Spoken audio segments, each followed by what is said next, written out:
power went out on the northwest side of town. They weren't actually able to finish the game, although it was over by that point. Oswego defeated Howard West Elk 49-0.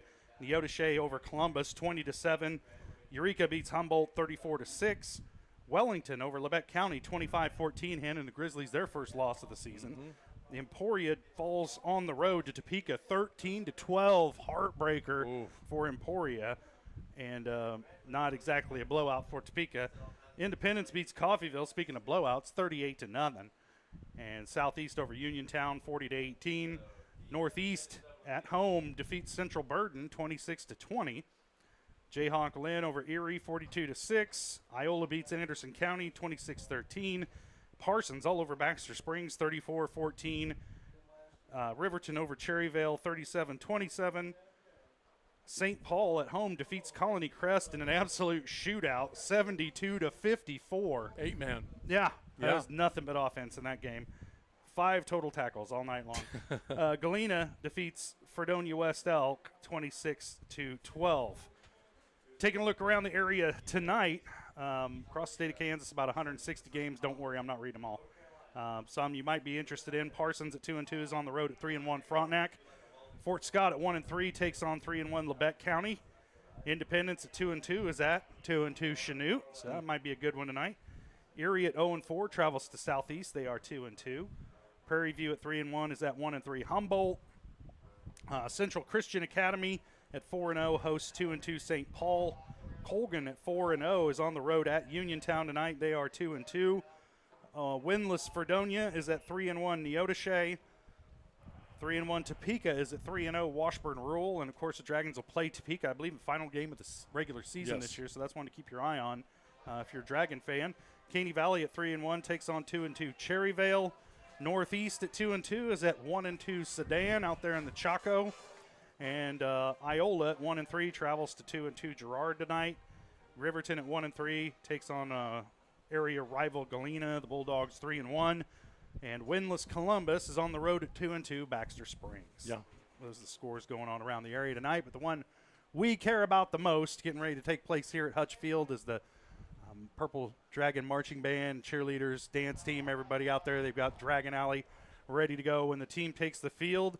As we're getting closer to kickoff, about 15 minutes away here at Hutch Field. We'll step away for another break. We'll come back with the keys to the game and starting lineups as we get closer to kickoff between the Dragons and the Panthers. You're watching Dragon Football on Pittsburgh Sports Live.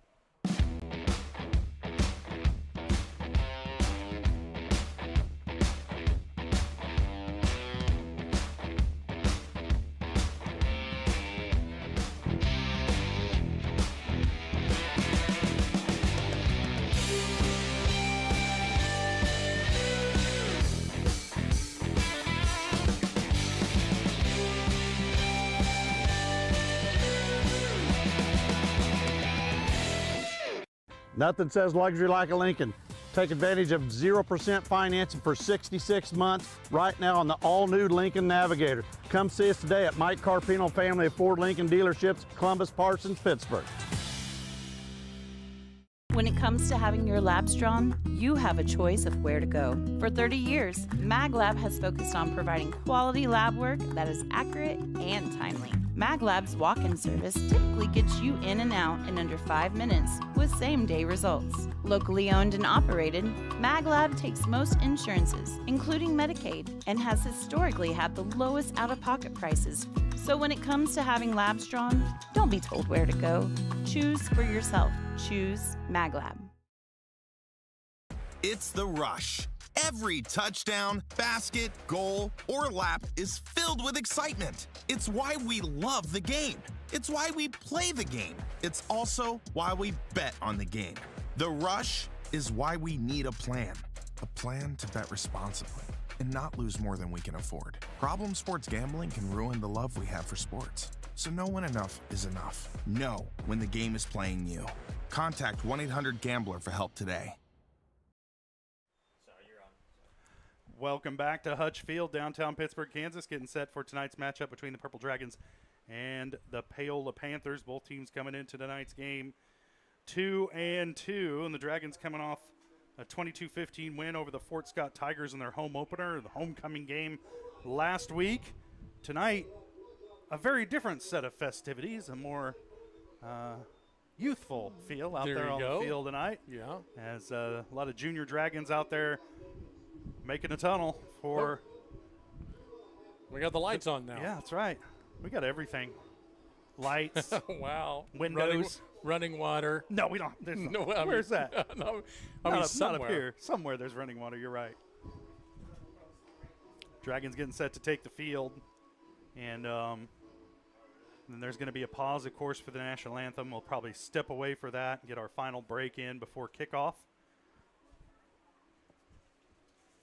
And let's go ahead and talk keys to the game, JJ. Well, I'll tell you, for me, defensively for the Dragons, I'm going to put this on the D coordinator for the Dragons. They're going to have to really make a lot of adjustments to account for the different looks that they're going to get. On the offensive side, hey, Malcolm Riley, here's a guy, when you need some yards, that's the guy you look to. Malcolm Riley running the ball hard, hitting that line and busting through. Between him and the looks that we've seen from Dawson Hall recently, I think between those two, I could see some big things happening. The Paola defense, their defensive line anyway, better be ready for it. Our keys to the game brought to you by Vietti Auto Body and Alignment in Pittsburgh on the corner of 4th and Joplin. Since Dewey beat Truman, with John Holland and Bill Hunt now in the Vietti Alignment Shop. If it can be aligned, they will align it. From golf carts and side-by-sides all the way to F-550s and small buses, they'll get it done. Schedule your appointment by calling Vietti Auto Body and Alignment, 620-231-6230. All right, we'll step away for a quick break. We'll come back, get your starting lineups and kickoff from here at Hutch Field. Dragons and the Panthers coming up after this on Pittsburgh Sports Live.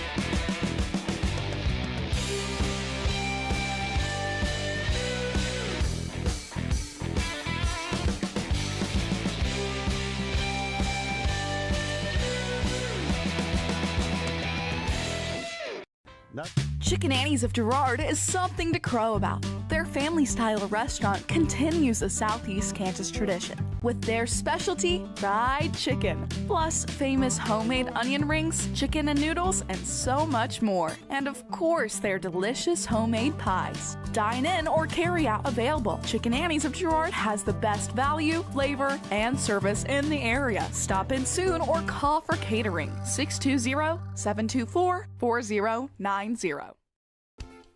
Whether you're trying to make the most of the next harvest, navigating a changing business landscape, or planning for the next chapter in your life, the professionals at Prime Accounting Solutions are here to help. With 10 locations, Prime Accounting offers convenient, friendly accounting and tax services at a fair price. Payroll, bookkeeping, business planning, personal tax filing, and more. And now Prime is the place to go for insurance. To find a location near you, go to primeaccounting.net. At the Farm and Ranch Division of the Four-State Agency, we're a team of experts who genuinely care about you and your farming operation. That's why whether it's a visit to your farm or a friendly chat at our office, we're committed to delivering the service you deserve. Our team is fully licensed in both crop insurance and LRP, allowing us to cover your entire farming operation across Kansas, Missouri, Oklahoma, and Arkansas. Contact us today to see how we can help. When it comes to having your labs drawn, you have a choice of where to go. For 30 years, MagLab has focused on providing quality lab work that is accurate and timely. MagLab's walk-in service typically gets you in and out in under 5 minutes with same-day results. Locally owned and operated, MagLab takes most insurances, including Medicaid, and has historically had the lowest out-of-pocket prices. So when it comes to having labs drawn, don't be told where to go. Choose for yourself. Choose MagLab.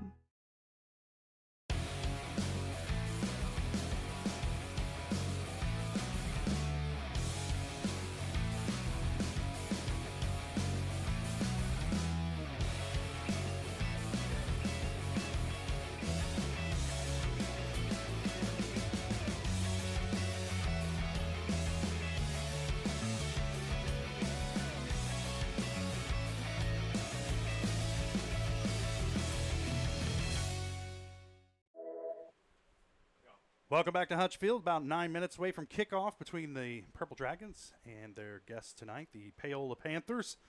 I'm Josh Ledner, alongside me J.J. Carlinger, and both teams coming into tonight's game at 2-2, trying to get above 500 are the Purple Dragons for the first time since their Week 1 win over Emporia.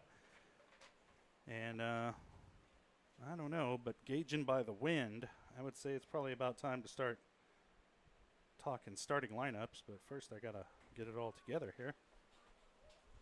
Nonsense. You've never had it all together, so yeah, why start now? If you're waiting for that. All right.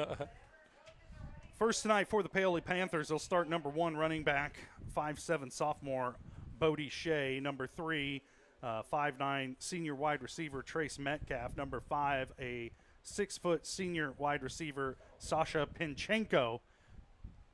That's going to give me trouble. Yeah. I'm going to tell you right now. I'm excited. That was a challenge right there. Just rolls off the tongue. Number 11, a 5'9" senior quarterback, defensive back.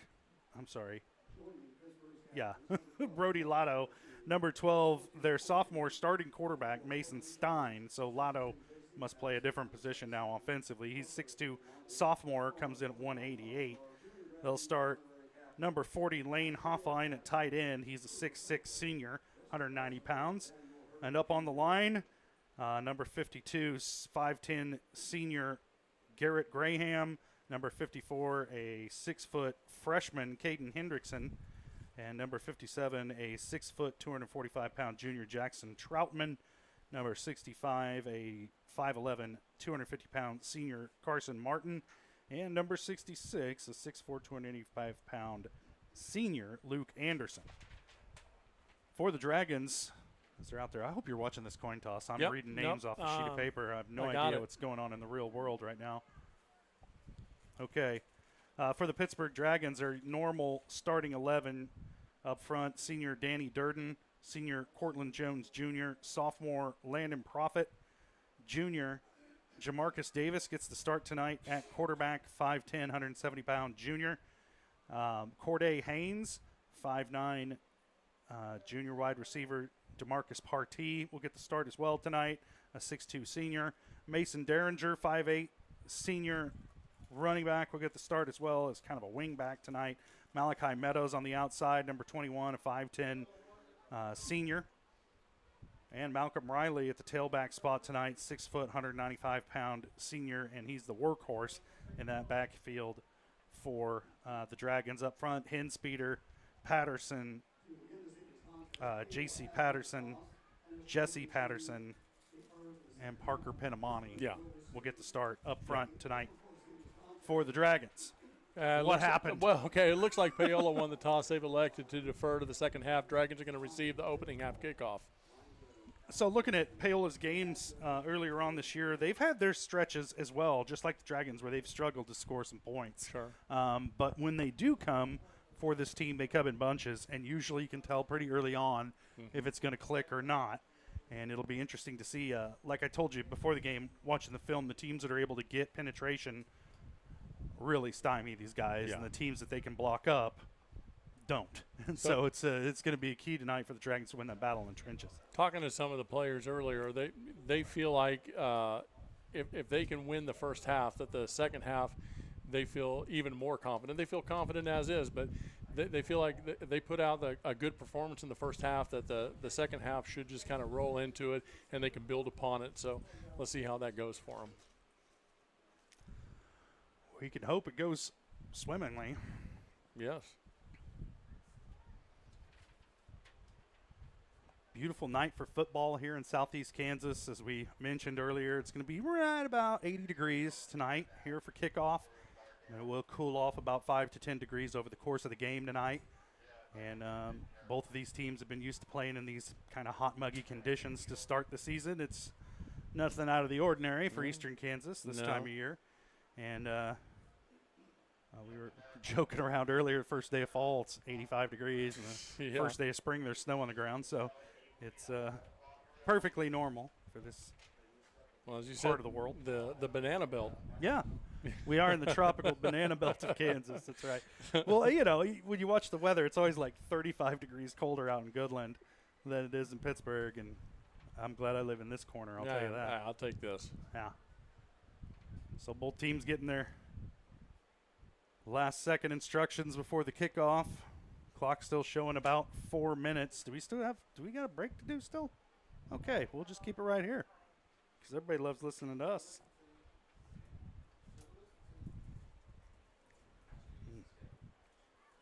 It sure was good to see. Speaking of, while we have a moment, speaking of the junior Dragons, the football teams and the cheerleaders, getting them all out there. Pittsburgh does such a great job of incorporating that youth program into their own program. It's the foundation, really. It really is, and that's what you build upon. And these little fellas out there, they come out and they see these high school players and they look up to them, and that's what they dream of being. They want to be number 6 or they want to be number 53 or 9 or whatever it is. They look up to them, and these guys are giants to them. Yep.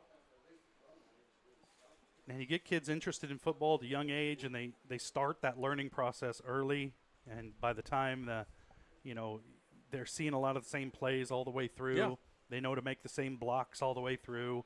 And it's, muscle memory is a real thing, especially when it comes to football. And so the more reps you get, the better off you are. And that's one thing that the Junior Dragons have implemented recently is they are trying to run a similar playbook to what the high school runs. So as these kids get into middle school, they're building upon what they need to know for middle school, and through middle school they build upon what they need to know for high school. So it should be a pretty finely tuned machine by the time they get to high school.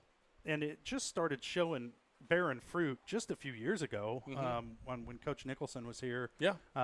We got the big upset win over Blue Valley that year. And one of the things that he called out was the Junior Dragons, the youth football program, and those kids finally starting to come up through the high school ranks and the difference that it made. One thing I was looking at earlier as the national anthem was going, I'm looking down at Coach Latt, and I see his hand is going on his chest, his feet are bopping. I think if you gave that guy a set of pads and a helmet right now, he'd probably go out and lead the team in tackles without a doubt. He was ready to go. And I think that's a great thing about Coach Latt is he's always ready to go. He's getting his guy. He's he's dapping him up, he's giving him hugs, and he's ready to roll. Put some pads and a helmet on that guy. Let's see what happens. You say whatever you want, but he certainly does not lack for enthusiasm, and that's contagious around kids. And so it's a good thing that they've got going here, and hopefully Dragons able to find some success tonight against Paola, which historically is also a proud football program. Yeah, they are. And so the Dragons going to have their work cut out for them tonight, but it gets them ready for some of the bigger games coming up down the stretch. Not to put the cart before the horse, but next week we're on the road again in Iowa, Nebraska, Smithville, Missouri. I think that's where we are. It's north of the airport. That's all I know. It's practically Iowa. And so we'll have that one for you here on Pittsburgh Sports Live. So if you're unable to make the trip up to the northern reaches of Kansas City, we'll have that for you here, and you can watch it in the comfort of your own home on Pittsburgh Sports Live. Pregame 6:30, kickoff 7 o'clock from wherever Smithville is. MapQuest will tell us. Yeah, we'll get there. Thanks to our tire and car care sponsors, Pittsburgh Sports Live, Vietti Auto Body and Alignment. I throw that one in there shameless. I have no shame.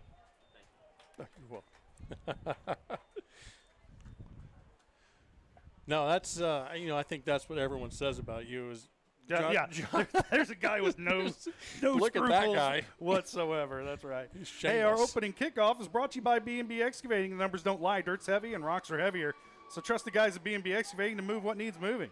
Specializing in septic systems, water line install and repair, driveways, rock hauling, and leveling. Call B&B Excavating 620-724-2735. And the Dragons will take over 1st and 10 inside the 30 at their own 27. They'll have it there 1st and 10. Yeah, smart move by Landon to fall on that ball. He sort of had a slow roll as far as rolls go to him, and really not much of an opportunity to return it on that one. Just a garden variety roll. Right, yeah. No such thing with a football.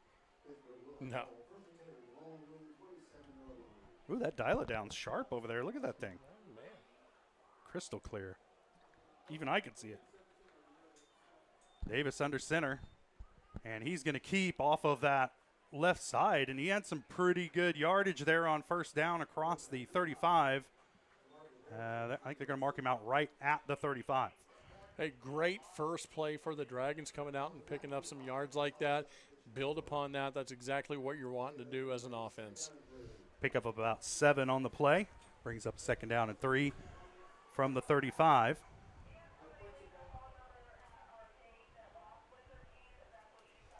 Davis under center. Put a man in motion is Derringer. Now he'll run option near side. Pitch goes out to Derringer. Cuts back. Sheds a tackle. Lowers a shoulder. He's across the 40. Or they're going to mark him down right at the 40. Enough to move the chains for the Dragons. 1st down and 10. Nice. Yeah, big blocks coming through on those linebackers that got through, opening up a hole. And Derringer able just to make it through and get just enough to make it to that 1st down marker. 1st and 10 for the Dragons from their own 40. Jamarcus Davis, junior quarterback, leads them up to the line. Lone back in the backfield is Malcolm Riley. 2 wide to the far side. Is that Partee out there? Number 12? Yep. Yeah, in the slot. And the quick pitch goes to the outside. And that is Landon Profit, and there's a flag.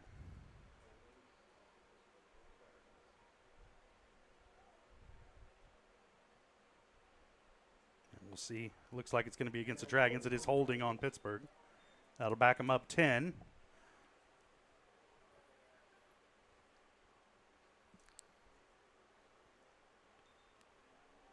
Yeah, those self-inflicted wounds, they've hurt us in the past.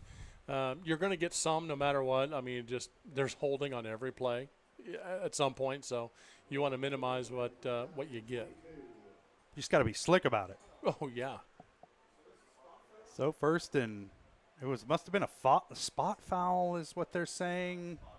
I don't know. Looks like 1st and 22. Davis back to pass, now scrambling in trouble, working outside, and he's going to be drug out of bounds for a loss. So a sack on the play for that Paola defense as they get Davis, and they use the sideline as the extra defender and force him out for a loss. It'll bring up 2nd down, and let's call it 26. Yeah. Yeah, protection broke down just a little bit too much there. Davis, as great of an athlete as he is, just not quite able to get through what he needed to make it a positive yardage gain. So the ball at about the 23, 24-yard line. 2nd down and forever for the Dragons. Davis under center. Derringer in motion. Handoff straight ahead to Riley. And he'll pick up about 4 or 5 yards on the play, but still sets up a 3rd and forever. Now, that's a great pickup if you're within the area that you need to be in to pick that kind of yardage up. But as far out as we are, it's a little conservative. I'd like to see the Dragons get open up the playbook a little bit here. Gain of 4 on the run for Riley. Sets up a 3rd down and 22 for the Dragons from their own 28-yard line. It was a drive that started well, but then a holding penalty put them behind the sticks, and now 3rd down and very long, an obvious passing situation for Pittsburgh High. Davis under center. He's going to roll far side. Makes a man miss. Now he tucks it. There you go. Across the 35, across the 40, and it's going to bring up a 4th down and about 10 for the Dragons from the 40, which was where they picked up that initial 1st down. Yeah, at this point, you kind of have to figure that the Dragons are going to punt the ball, and punt unit comes on, it looks like. Sometimes the best offense is a good defense. Yeah. But other times the best offense is a good offense. Good offense. So, yeah, first drive of the game. What do you think? I mean, sometimes that's how it goes. Yeah, penalties will kill any drive, no matter when they happen in the game. Dragons, of course, trying to get that cleaned up as they're looking at actually a 4th down and 9 from the 41, and set to kick this one away.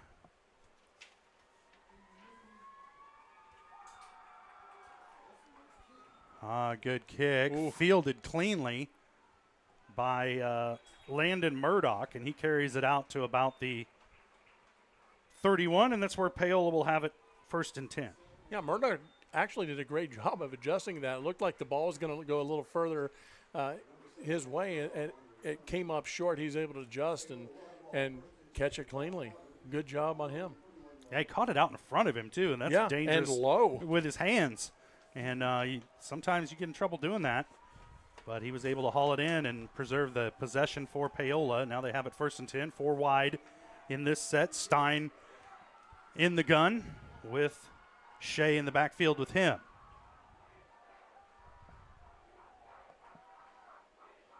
Now everybody looking at their wristband. Got to look at the defense. Now they're going to audible into the play that they want, and a flag, as that's delay a game against Paola. Yeah, Coach Smith does not look happy about that call, or at least about the performance of getting the ball off the about not getting the play run. Yeah, that one there is definitely not on the officials. So that brings up a 1st and 15 from Paola's 26. And it's also kind of a weird look to get a delay on the first play of the game. Handoff coming near side to Murdoch. Gets turned around the corner and drives forward to the 40-yard line. It'll be more than enough. He's right in the neighborhood of a first down, maybe just about a yard shy of it, depending upon the spot. The near side has him about half a yard short. Yeah, probably a little more than you want to let them gain on their on a first and 15. Play. What you really need is your defensive ends, your cornerbacks to bust in there and redirect everything up the middle, and that just didn't happen. Double tight set this time. Stein hands off straight ahead to Shea, and he is finally drugged down after picking up a first down up to the Paola 48. So another gain of 8 to go with a gain of 14 on his first carry. Yep. So Dawson Hall got the first hands on him there. Jersey just kind of slipped out of his hands, and Demara's Party able to get over there and clean it up. Stein in the gun once again. 4 wide in this set. Back to pass. Quick hitter on the outside to the back. There's a flag down. Spinning out of a tackle. Was that Murdoch again? I think so. And proven kind of hard to bring down out there in the open field. It's holding against Paola, so it's all for naught. And that'll back the Panthers up. Let's see where they're going to spot this.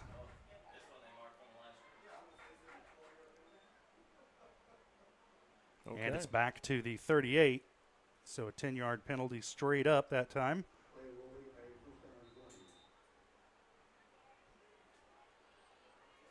So 3 flags here early in this one, 2 on the Panthers, 1 on the Dragons. The one on Pittsburgh was a drive killer. We'll see about this one. Stein in the gun, 4 wide again for Paola. Looking at a quick hitter to Murdoch. This time goes in on the slant. And the catch is made on the outside. That's Trace Metcalf, the 5'9 senior wideout. Yeah, it looks like he's still going to be a little bit short. Yeah.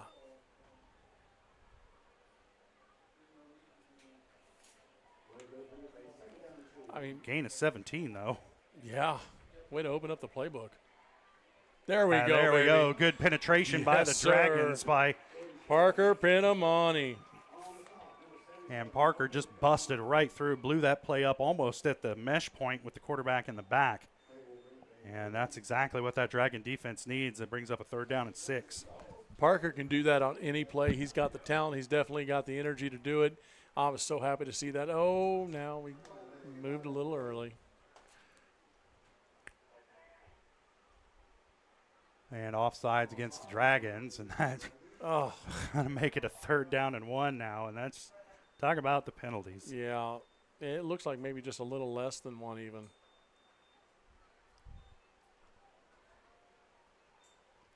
Ooh.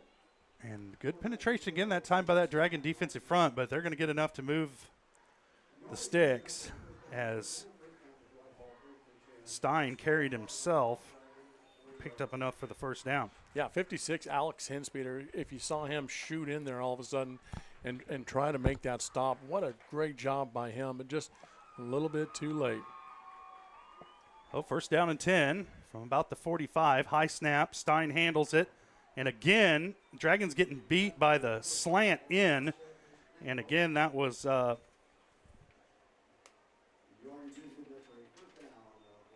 Cortland Jones Jr. on the coverage there for the Dragons. And the receiver for Paola, I want to say it was Sasha Penchenko. Say that one more time. Penchenko. able to step in front of him on the slant.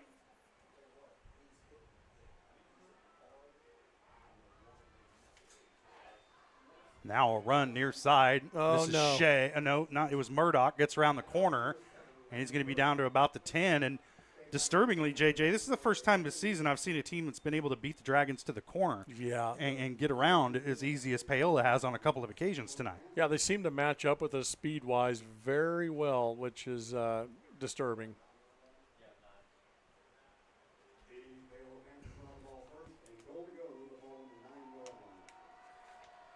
So first and goal, Stein in the backfield with Shea in the gun, 3 wide. 2 to the near side.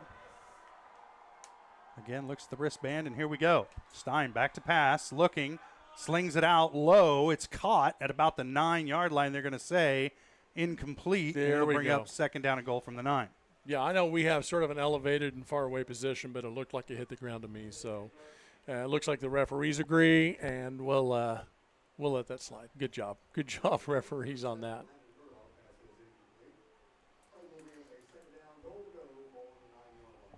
Second and goal for them. Now we need the big Dragon defense to be the big bad Dragon defense and step up and make a stop here. Stein stays in the gun with Shea. High snap again. Rolling, far side, looking, throwing towards the pylon, and incomplete, out of bounds. Good coverage over there on the far side. It might have been Landon Profit on the coverage. And it was Landon Profit on the coverage. And the Dragon defense holds once again on third down. It'll bring up third and goal from the 9. As far as throws go, if he'd have thrown it any more inbounds, I think Landon would have had the jump on that and gotten an interception, and there was no one to tackle him. That would have been to the house for a touchdown for the Dragons.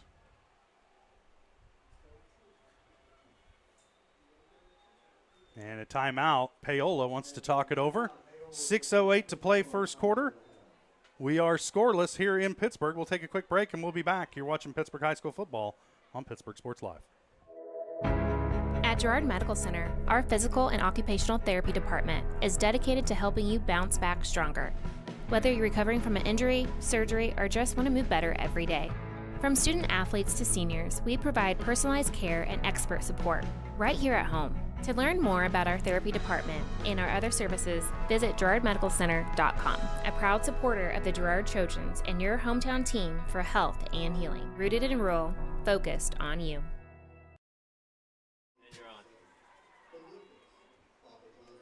6 minutes left to play first quarter. Paola deep in Pittsburgh territory, knocking on the door. They have it third and goal from the 9. And Mason Stein has thrown 2 incompletions down here inside the 10-yard line. And now Paola looking at a third and goal. They're coming out of a timeout that they called to talk over the play they want to run here in this situation. Yeah, that's a big play for both teams.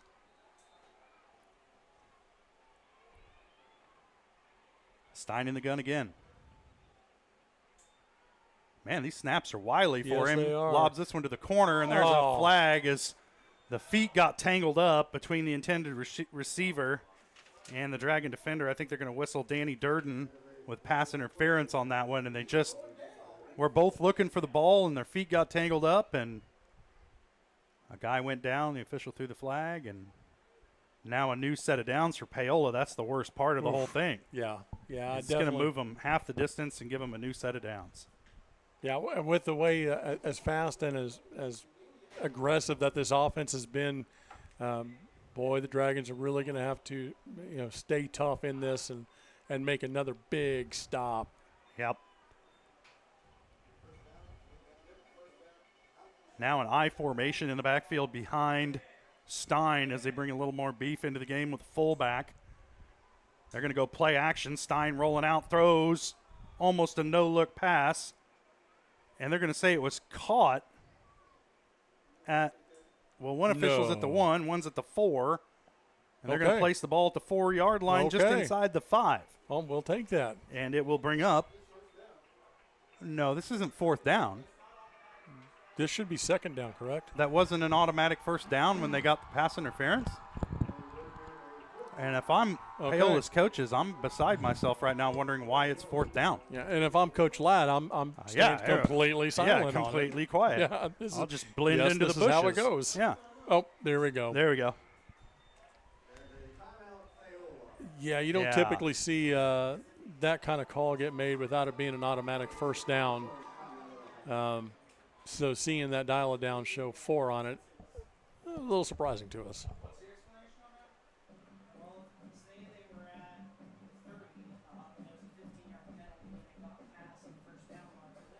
I think we're trying to get a little clarification on exactly what just occurred there because based off of our knowledge of football, that's usually not what you see. All right, so I got the lowdown. Okay, let's hear it. Word around the campfire is that if they had been, like, say, at the 30-yard line and they had gotten that 15-yard penalty, it would have been a first down. But because they were inside the 10 in a goal-to-go situation, they didn't have the yardage to pick up a first down. In fact, it's not possible to pick up a first down in Kansas high school rules. And so no first down for the pass interference. They replayed the 3rd down. Paola didn't score. Right. And that brings up 4th down now in this situation. So there's no automatic first unless they could have picked up a first with the yardage. I'm not sure if I've ever been a bigger fan of Kansas high school football rules what than a this moment. Strange state we live in. All right. Can't predict the weather. Can't predict the football rules either. No. So 4th down and goal now for Paola from the 5-yard line. Oh, no. Now he's rolling out. He's in trouble, getting pursued. Throws over the top. Has a man. Touchdown, Paola. Oh. I got to be honest, that the fake they ran to their halfback there had me. I thought he was in. He would have been. Had they ran that play, he would have been in for sure. Wow. Great play by Paola. So with 5:50 to play, first quarter, first points of the night, Paola Panthers score on a 4-yard touchdown pass. Oh! And the kick is blocked. Yes, sir. And the Dragons deny them the point after. 5:50 to play, first quarter. Dragons trailing 6-0. We'll take a quick break and we'll be back. You're watching Dragon Football on Pittsburgh Sports Live. Selling equipment can be a hassle, whether you're needing to replace an old tractor or you're finally getting to retire. The time and energy needed to clean, prep, promote, and sell seems daunting. That's why you need Tyler Jackman and Big Iron Auctions. From one piece to the whole farm, Big Iron Auctions can deliver your items to more than 750,000 registered bidders. Call Tyler Jackman at 620-404-8115 or learn more at BigIronAuctions.com. From the phone call to the service call, Roto-Rooter is there with fast and reliable sewer and drain service. From repair and replacement to septic and grease trap pumping, Roto-Rooter is here for you. With video inspections, Roto-Rooter can identify the exact issue to get the repair done quickly and correctly. Complete sewer line repairs or replacements, Roto-Rooter has you covered. Serving Crawford, Bourbon, and Cherokee counties, Roto-Rooter, 620-231-5630. Nothing says luxury like a Lincoln. Take advantage of 0% after a 4-yard touchdown pass. Who'd that go to? From Mason Stein to Sasha Penchnenko. Look at that. Yeah. Dragons. That's Dawson nice Hall. Kick return by Dawson Hall. No, He's out near midfield at the 45, drug down from behind. I'm sorry, that's Landon Profit. That was a 3, not an 8. Yeah. Profit drug down at the Paola 41-yard line, so really good field position to start this drive for Pittsburgh High. Yeah, is that the spark that the Dragons need right there? A score goes against you, you get a kickoff return like that. That's exactly the kind of thing that an offense is looking for to build upon.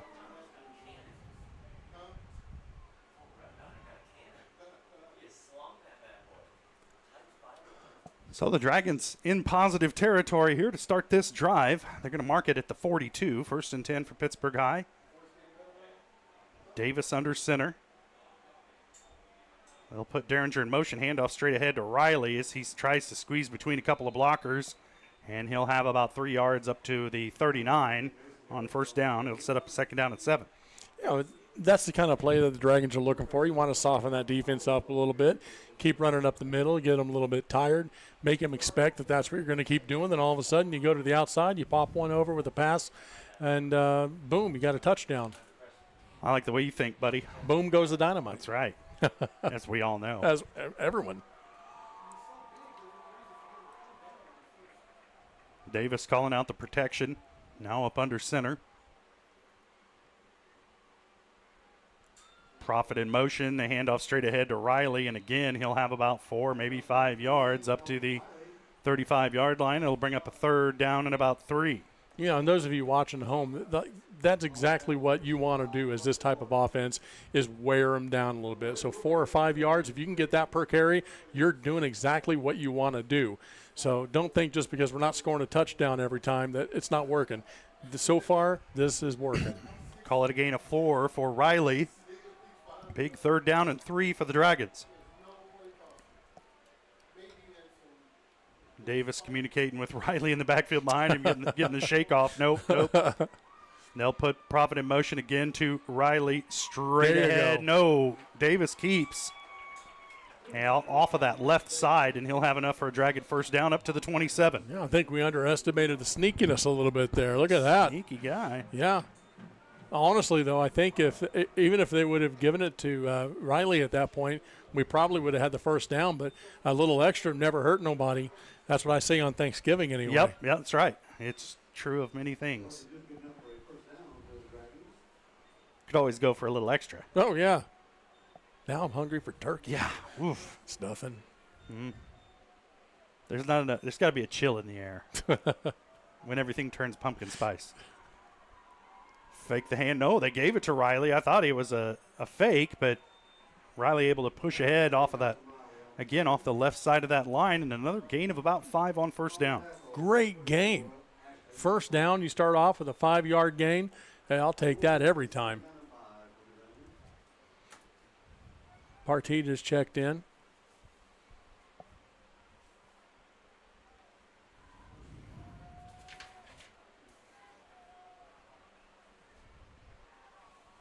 Partee in there as Durden gets a breather.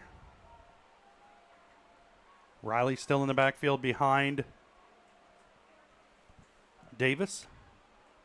Davis with the snap. Again, a give straight ahead to Riley. This time, Paola does a better job in that interior defense. They stop it for no gain. It'll bring up a third down and 5. Yeah, but, you know, once again, like as you go through and you run these plays, you're softening up that defense. They're going to come to expect that that's what you're going to do, and that's when all of a sudden you change it up. It looks like we do have a holding against the Dragons. They're moving them back now. We don't need that. No.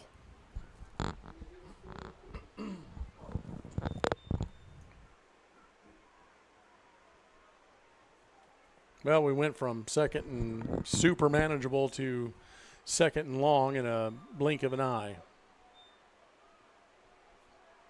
Call it. Second and 15. Yeah. Yeah, they were looking at a second and 5, or what would have been a third and 5, excuse me, but penalty brings it back. Davis under center. And a whistles. There we go. Timeout, Pittsburgh. So the Dragons want to talk it over. 2:34 to play first half.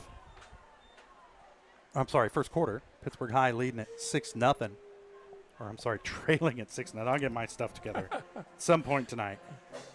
Paola leading at 6-0 over the Purple Dragons. Just a couple minutes left first quarter. We'll step away for a quick break. We'll be back. You're watching Dragon Football on Pittsburgh Sports Live. Nothing says luxury like a Lincoln. Take advantage of 0% financing for 66 months right now on the all-new Lincoln Navigator. Come see us today at Mike Carpino Family of Ford Lincoln Dealerships, Columbus, Parsons, Pittsburgh.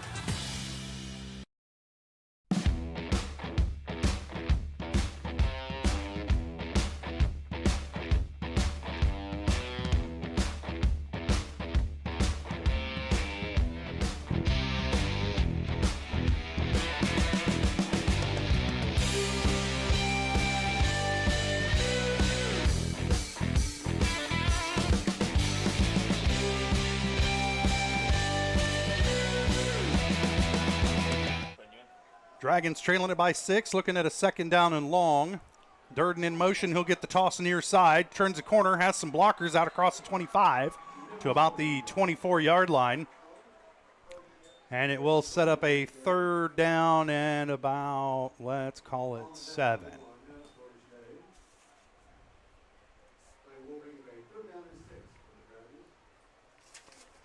Call it a gain of 9 that time for Durden. And that was Christian Krogan on the carry. Oh, it was? Yeah, sure was. That's a 7, not a 1. Yeah. Okay.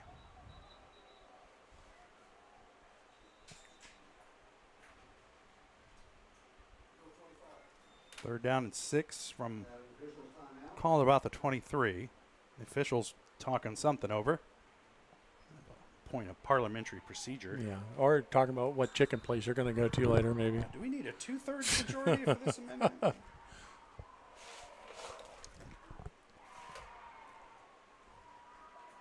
Well, now that everybody's ready. Davis under center. Durden in motion. Hand off to Riley. Nowhere to go as that hole closed up quick, and Malcolm just fighting forward and getting some little help from his friends. And he may have picked up a yard, but not much there, and it's going to bring up 4th and about 5. Yeah, the hole was there for a split second. I think Riley saw it, and he hit it. Unfortunately, they collapsed it. Paola did such a good job of collapsing that, and they're able to make first contact and bring him down much earlier than what I expected based off of what I saw from up here. So big 4th down for the Dragons. They're going to go for it here, not bringing Rueda out for a kick. Ooh, so I love it. Rolling the dice. Yeah. A little riverboat gambler action for Coach Latt. Davis under center. Oh. Profit in motion. Fumbled snap. Paola's got it. Ball just laying right there on the ground, and about the worst time possible for that center quarterback exchange to go awry. And turns it over on downs to Paola. And, turns it over on a fumble to Paola. They'll have it 1st down and 10 at their own 22.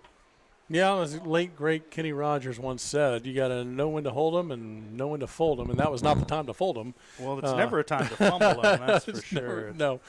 Never a time. Yeah. So Paola with it once again. They're leading 6-0. The Dragons need a defensive stop here with 52 seconds left to play first quarter.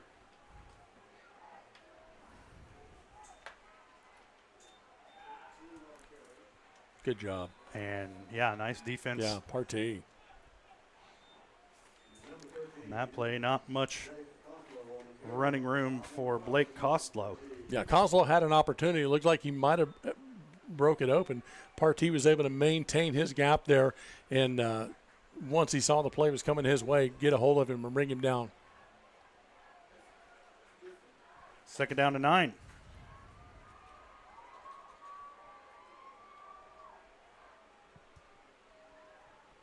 Stein back to pass, gets it over to Shea on a screen, and the Dragons have been eaten up by screens this year. I have not seen them stop a screen one time all season, and they give up a 1st down on it here up to the 35. Yeah, I'm going to have to say that Paola probably watched some video on the Dragons defense and had that for an idea. Gain at 12 on the play. And that'll do it for the first quarter. Dragons trailing at 6-0. Paola with the ball and driving when we come back. You're watching Dragon Football on Pittsburgh Sports Live. At GN Bank, we're your neighbor. We see you at the store. We cheer with you at the local football games, serving you with the same friendly faces you have come to know and trust. GN Bank, the best place to bank and borrow. At the Farm and Ranch Division of the Four-State Agency, we're a team of experts who genuinely care about you and your farming operation. That's why whether it's a visit to your farm or a friendly chat at our office, we're committed to delivering the service you deserve. Our team is fully licensed in both crop insurance and LRP, allowing us to cover your entire farming operation across Kansas, Missouri, Oklahoma, and Arkansas. Contact us today to see how we can help. Welcome back to Hutch Field. After one, Pittsburgh Purple Dragons trailing Paola 6-0. And JJ, I'm thinking back. I don't think the Dragons have led at halftime at any point this season. No, I mean, is that a? I think we were trailing at Emporia at halftime. We were trailing against Fort Scott at halftime. Those are the two wins. And I know that in the two losses we were trailing at halftime. So at 2-2, it's neither a good luck charm nor nor a curse, right? It's doesn't mean you're not going to win, but you still got a quarter to play here in this first half. Paola with the ball 1st and 10 at their own 35. Oh, there we go. Stein back to pass. He's going to put this one up in the air. Has a man. The catch made inside the 30, and the Dragons finally drag him down at the 22-yard line. And that was Sasha Penchenko. He's not the premier of the Soviet Union, but he is a pretty good receiver for Paola. The coverage honestly could not have been any better on that. We were there. It was just a beautiful catch by that young man whose name you just said, and I'm not going to try to attempt. Come on, man. Come on. 37 yards on the connection between Stein and Penchenko. Yeah, whoa, I like it. Yeah. The snaps have continued to be high. Let's see if that plays a factor. And they're coming in hot, too. Yeah, they are. No lack of velocity. This one handed off. That's Landon Murdoch with it as the Dragons string him out to the sideline. Do a pretty good job shutting that one down. Yeah, it looked like 3/4 of the Dragon defense able to get to him there and push him out. Penchenko? Penchenko. There's a CH and then an N. Let me look at See, that. there's too many consonants in a row. I think I played that guy on GoldenEye on. Penchenko. Yeah. Yeah. Yeah, he was a character on 007 GoldenEye. They might be related. Oh. Ooh. Stein bobbles the snap, now throws back across his body. Has a man as the Dragons kind of playing a little bit of a zone back there. And open was Landon Murdoch again. And he's going to have it inside the 10-yard line. It'll be 1st and goal, Paola. Yeah, looks like Murdoch is factoring to be a big deal for him. Jamarcus Davis able to get his hands on him and bring him down.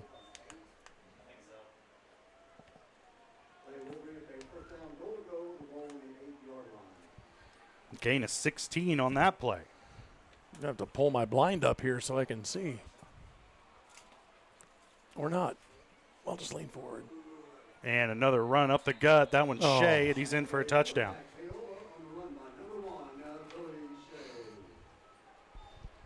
And a 12-0 lead for the Panthers with 10:51 to play first half. And Pittsburg High's offense going to have to come up with some sort of answer here if the Dragons want to stay in this one. Have we had our research team look into whether or not Shea is of the Shea Royal lineage? Shea lineage?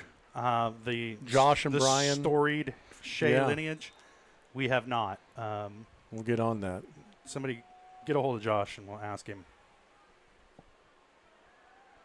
Well, whether he is or not, he sure runs like him. High formation behind Stein here going for 2. He stumbles. That one's loose on the turf. The Dragons get it on the fumble. And so the 2-point conversion attempt, no good. Dragons trail at 12-0. We'll step away for a quick break, and we'll be back. You're watching Dragon Football on Pittsburgh Sports Live.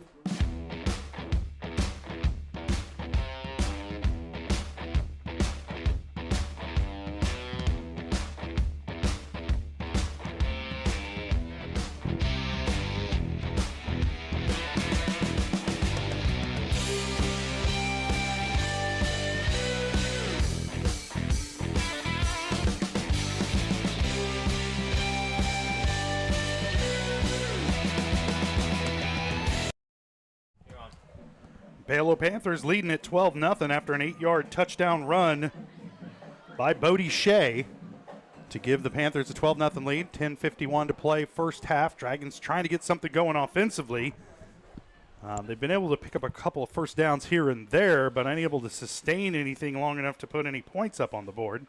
And the penalties have been killers tonight for the Dragons. A couple of holding penalties have really killed some drives, and then a fumbled snap. Last time they had the ball, turned it over to Paola, and they were able to go about 80 yards and score it. And some big pass plays along the way. The Dragon, we said that they were going to pass it, and the Dragons have to be good on the back end. And that time We got it. Pittsburgh able to cover the ball. Yeah. Landon Profit unable to handle the initial kick, but then he was able to get on top of it, and then the cavalry got there. And the Dragons will start 1st and 10 at their own 30. Paola definitely showing some aggressiveness on their play calling tonight. You being up, I realize there's only 2 scores, but 12-0 this early, and having that kind of not squib, but not exactly a boomer either. So Davis under center. Riley in the backfield behind him. Lone wide receiver to the far side is Durden. 2 men in motion that time for the Dragons, and flags. False start against Pittsburgh. Not how you want this drive to start out.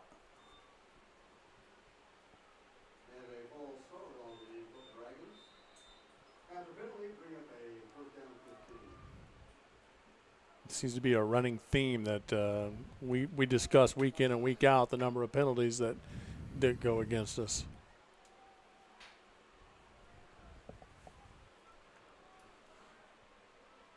And you just make life very difficult on yourself when you're constantly starting behind the sticks. The Dragons find themselves in that situation here, and they go straight ahead with Riley. And while that's a really good play on a 1st and 10, on a 1st and 15, right. And now you're looking at 2nd down and 13 after the 2-yard gain. Yeah, at this time, you'll think that coaches are going to start digging a little deeper into the playbook and see what we got. I know you want to soften the defense up, but you also want to move the ball around a little bit and test them on the outside. Paola's been pretty stout up the middle tonight against Malcolm Riley. He hasn't been able to bust anything for more than just a few yards. And the Dragons really haven't pushed him very hard on the outside tonight. Again, here's Riley, a little counter action. It'll get across the 30 to about the 31, but now the Dragons looking at a 3rd down and 9, 3rd down and 10.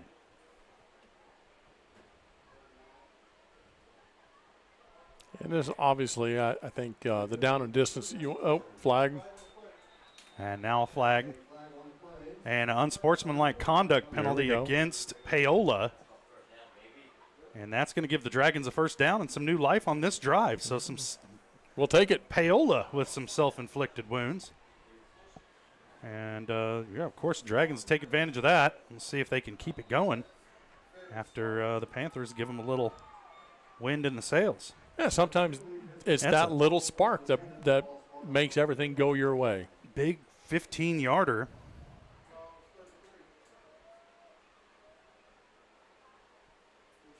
That puts the ball right at the Pittsburgh 45.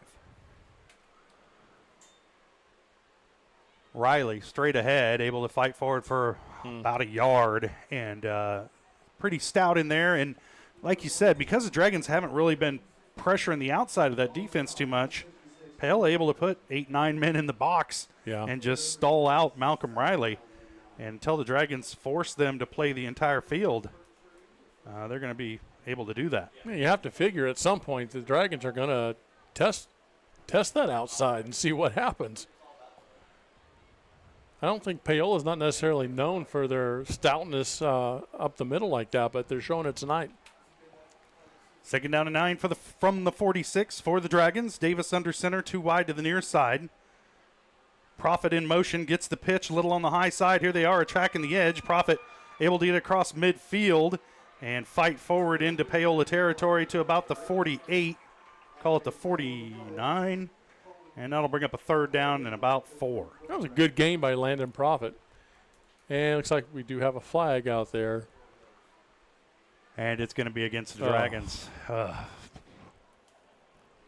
Can't have nice things. I didn't even see what the call was on that. I think it was a hold.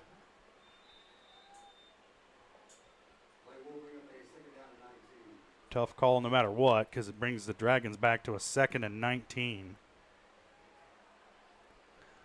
Ball rests at the Pittsburgh 36 now. Davis under center. Profit in motion. Davis back to pass. Shoots it over the middle. In and out of the hands of his intended receiver, Christian Krogan, who couldn't quite haul that one in. And it's going to bring up a 3rd down and long for Pittsburgh. Tight coverage from Paola. Davis really going to have to thread the needle to make that one complete. We got to the receiver's hands, but there was so good a coverage from Paola on that. Krogan just not able to bring it in. Now 3rd and 19 for the Dragons from their own 36. Not too many plays in the old playbook for a 3rd down and 19.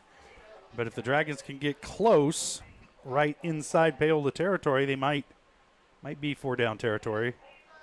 We'll wait and see what they're able to do here on 3rd down. Trips off to the far side for the Dragons. Lone wide receiver to the near side is Corday Hayes. And there's a flag. And I believe it's delay a game against the Dragons. And it is delay a game against Pittsburgh High. And that'll back them up to the 31 and bring up 3rd and 24. Well, you talk about 2 steps forward and 3 steps back. That's what we've been seeing so far tonight.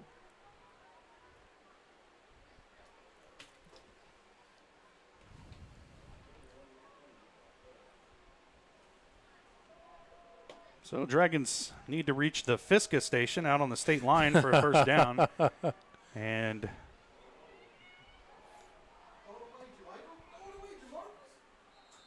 Davis runs out of bounds with it for a loss on the play, and would have been better off just to chuck that one into the sideline, and brings up a 4th and even longer back at the 27. Malcolm Riley back there doing everything he can to keep those defenders off him. But they were just able to get through. It was way too much for him to overcome. You're right, though. That would have been a perfect time just to go ahead and throw it down the field out of bounds.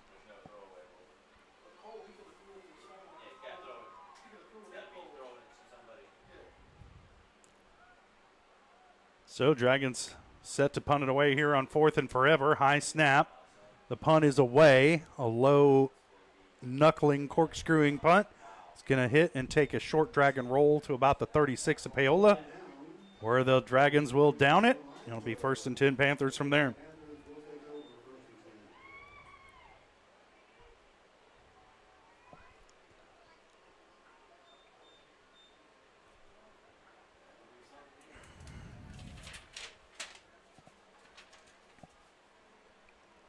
This seems offensively, game plan is not going what you think they would have had in mind. Well, and, you're playing a team like Paola that likes to run the option as well, so these kids see it in practice every week. Yeah, very well versed in it. They probably got a lot of good discipline about staying in their gaps, and it's showing tonight here against Pittsburgh. Stein up under center this time.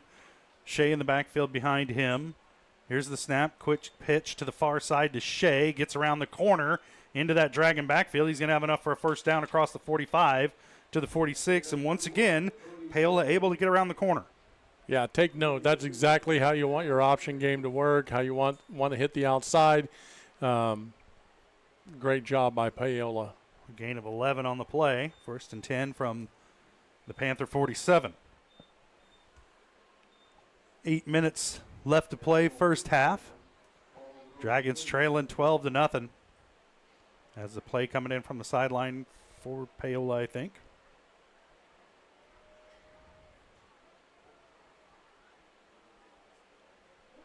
Down to 10 seconds on the play clock as Stein up under center now. There's the snap, straight ahead to Shea. There we Dragons stop it after a very short gain, maybe a yard on the play before Shea was driven back. It'll set up a 2nd down and 9 from the 48. Yeah, Dawson Hall sniffed that one out, able to shoot right through the gap, make a big tackle there. Again to Shea, right up the gut. He'll be close to midfield, right at the stripe, and it'll bring up a 3rd and about 7.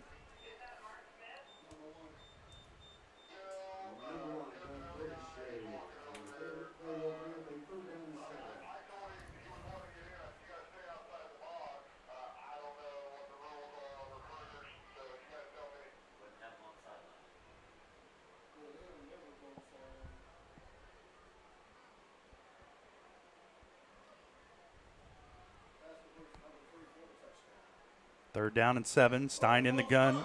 There's a false start. Flag is out, and it'll back Paola up 5. Yeah, we can use that for sure.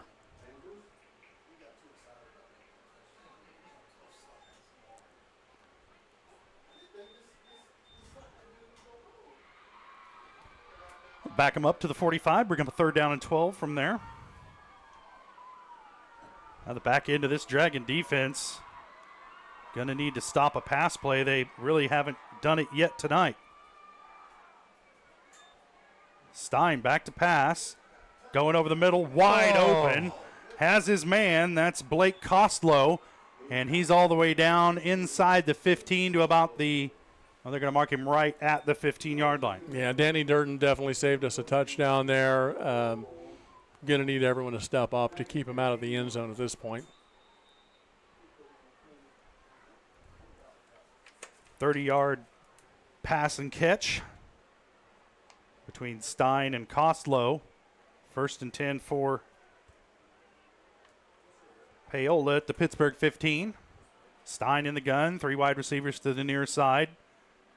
Looking out in the flat, gets it out to Shea, and he has nothing but room out there as he's no contact till he's at the 2-yard line. He's able to fall forward for the touchdown.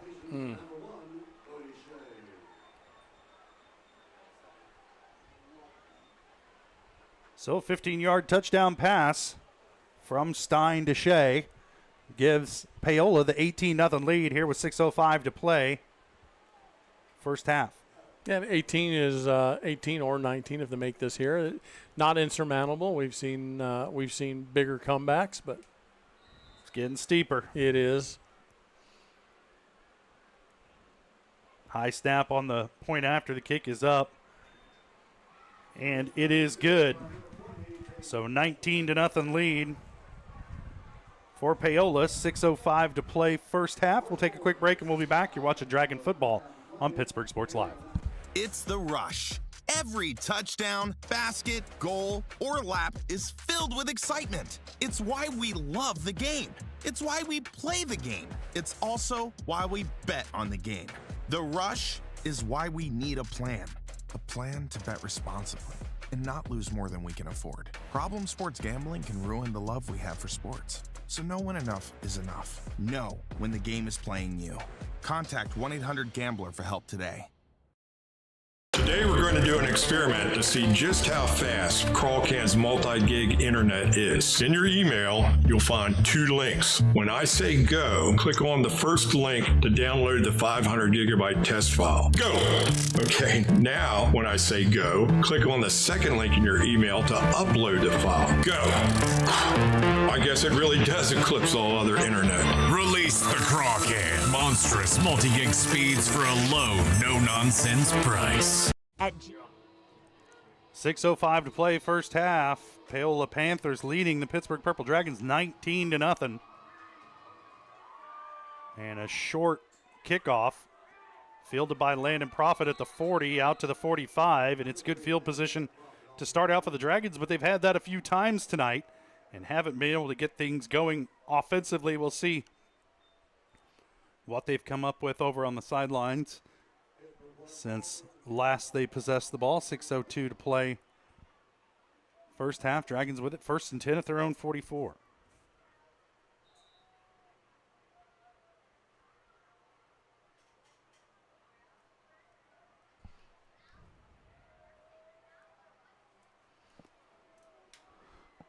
Bunch formation this time for Pittsburgh. Davis under center. Profit in motion. Davis will keep. Follows Malcolm Riley up into the hole. Pretty good gain of 6 there on first down into Paola territory at the 49.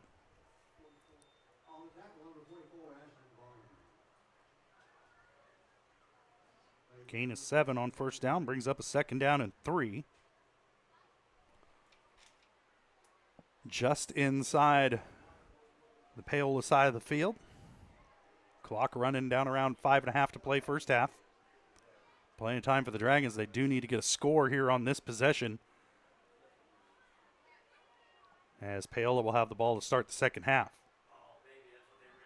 Davis running option to the right side and fake the reverse, kept it. picks up a couple. It'll bring up a 3rd down and 2.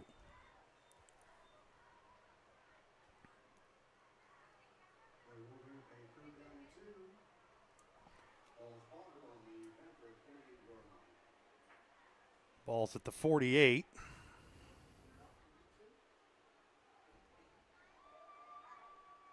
Dragons need to reach the 46 for a first. 2 wide to the far side. Riley the lone back in the backfield behind Jamarcus Davis, who's under center. Put a man in motion now, looking at the halfback pass, falling away and intercepted at about the 42-yard line. That was never a good-looking play from the word go. And Christian Krogan threw that one, and it looked like a wounded duck, and it was intercepted at about the 40-yard line. And Paola will take over at the 41, 1st and 10. A lot of time left for the Panthers. And they have the ball at their own 36, so not terrible field position either. And Dragons have had a hard time stopping this Panther offense tonight. Dangerous play on a 3rd and 2, turns it over. Paola with it, 1st and 10, their own 36.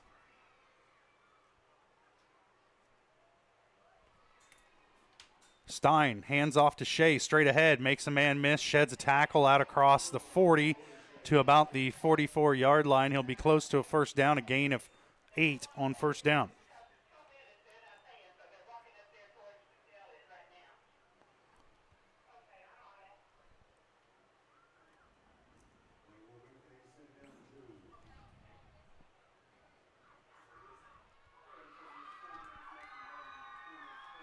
Under 4 minutes to play first half. I'll hand it off straight ahead, trying to pick up the first. I believe that was Shea on the carry. Not much room. It'll set up a 3rd down and 1.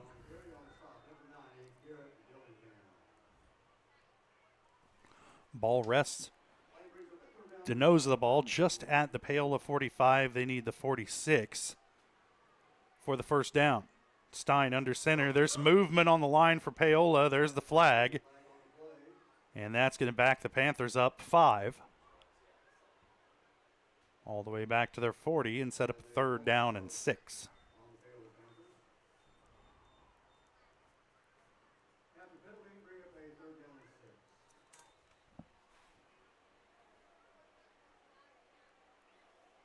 So a little premature motion on the line for Paola, backs him up.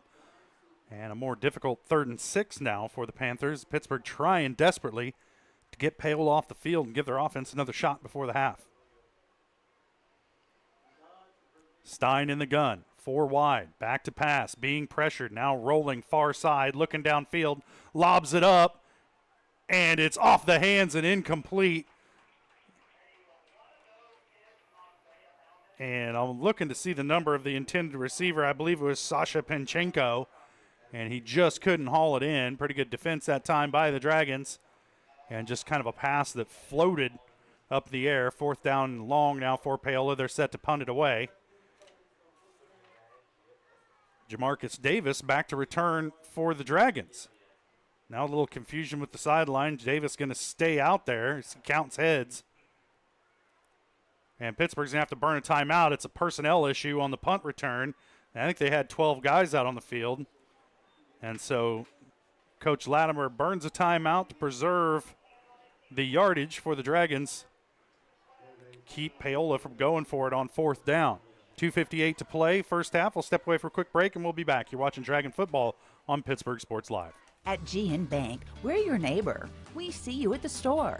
We cheer with you at the local football games, serving you with the same friendly faces you have come to know and trust. GN Bank, the best place to bank and borrow. Having 4th down, about 7. Well, I'll call it 6 for Paola. And they'll punt it away. Dragons, I think, had a personnel issue, had too many players on the field, were forced to call a timeout before the punt. And now Jamarcus Davis back to receive for the Dragons. He stands at the Pittsburgh 20. Oh, the punt is away. It's a short one. and takes a Pittsburgh bounce at the 30, and it's going to roll straight out of bounds at that spot. And Dragons will have it 1st and 10 from their own 30. You got a little personal fan down here. I know. She's been watching us this whole time. Yeah. She likes us because she can't hear us, JJ. That's true. Good point, that's the thing. Well, we're not pretty faces, though, either, so I'm not entirely sure what the face for radio. Yeah. We look harmless. I think that's it. There you go. So the Dragons really need something out of their offense here before the half. Just under 3 minutes to play. I think the Dragons have one timeout remaining. I think so. Too wide to the near side. Riley the back in the backfield behind Davis. Nothing going for Riley that time as Paola's figured out, hey, this is Pittsburgh's bread and butter. And we got to stop this and force them to do something else. And they've done a good job of piling bodies in the middle of the field. And the Dragons haven't demonstrated an ability to pass the ball tonight, and they haven't attacked the edges very often. And so Paola able to just put a lot of bodies in the middle of the field. And I think the officials are pointing up into the crowd. Somebody for Pittsburgh. They're not talking about you, are they? Maybe.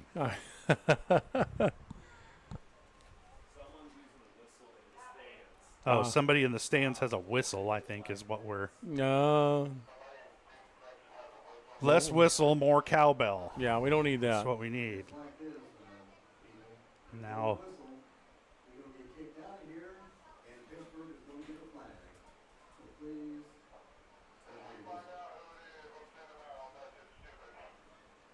And so it's a warning to the crowd that if whoever the domestic terrorist is who's using the whistle, cease and desist, post haste, or the Dragons could end up with a penalty. Yeah, we don't need that.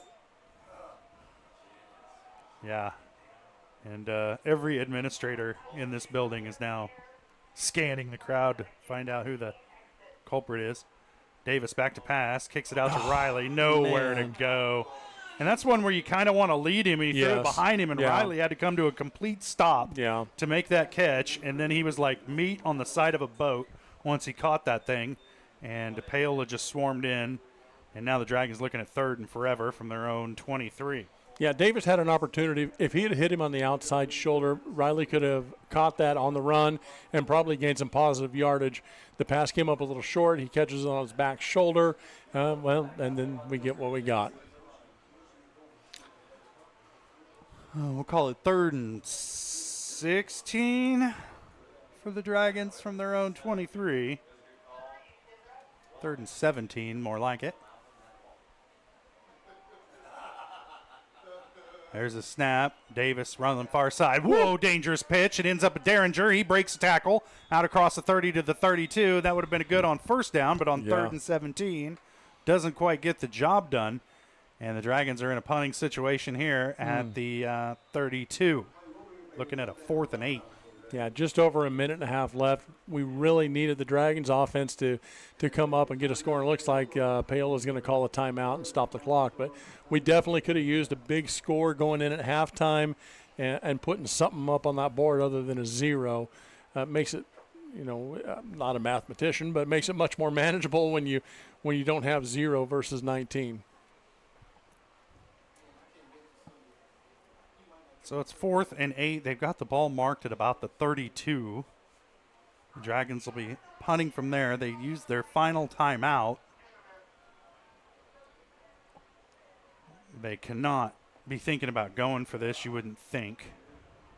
And it looks like their punting unit is out there on the field. Yep.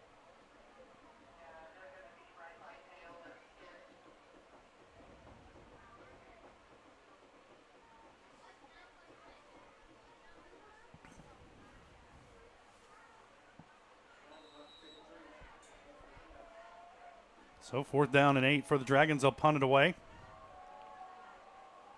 which is the prudent thing to do. Yep. Minute 36 to play first half. Dragons trailing 19-0, and that was going to be a fake. And Pittsburgh called timeout on your own fake. Well, you don't see that every day. Hey, well, maybe it was premonition. This is not going to go the way we want it to go. Let's they just thought about faking. cut the losses. Yeah, hedge your bets there and call the timeout. But it really did look like they were in the process of faking. And the smart thing to do if you're the Dragons, if you feel like that your fake is going to be blown up there in the backfield, you don't want to give these guys any closer field position than they're going to get from a punt. Right. And so now Pittsburgh going to talk it over with their final timeout. 1:35 to play first half. Dragons shut out so far in this first half, trailing at 19-0 to the Paola Panthers, who've come on the long road trip and come to play tonight.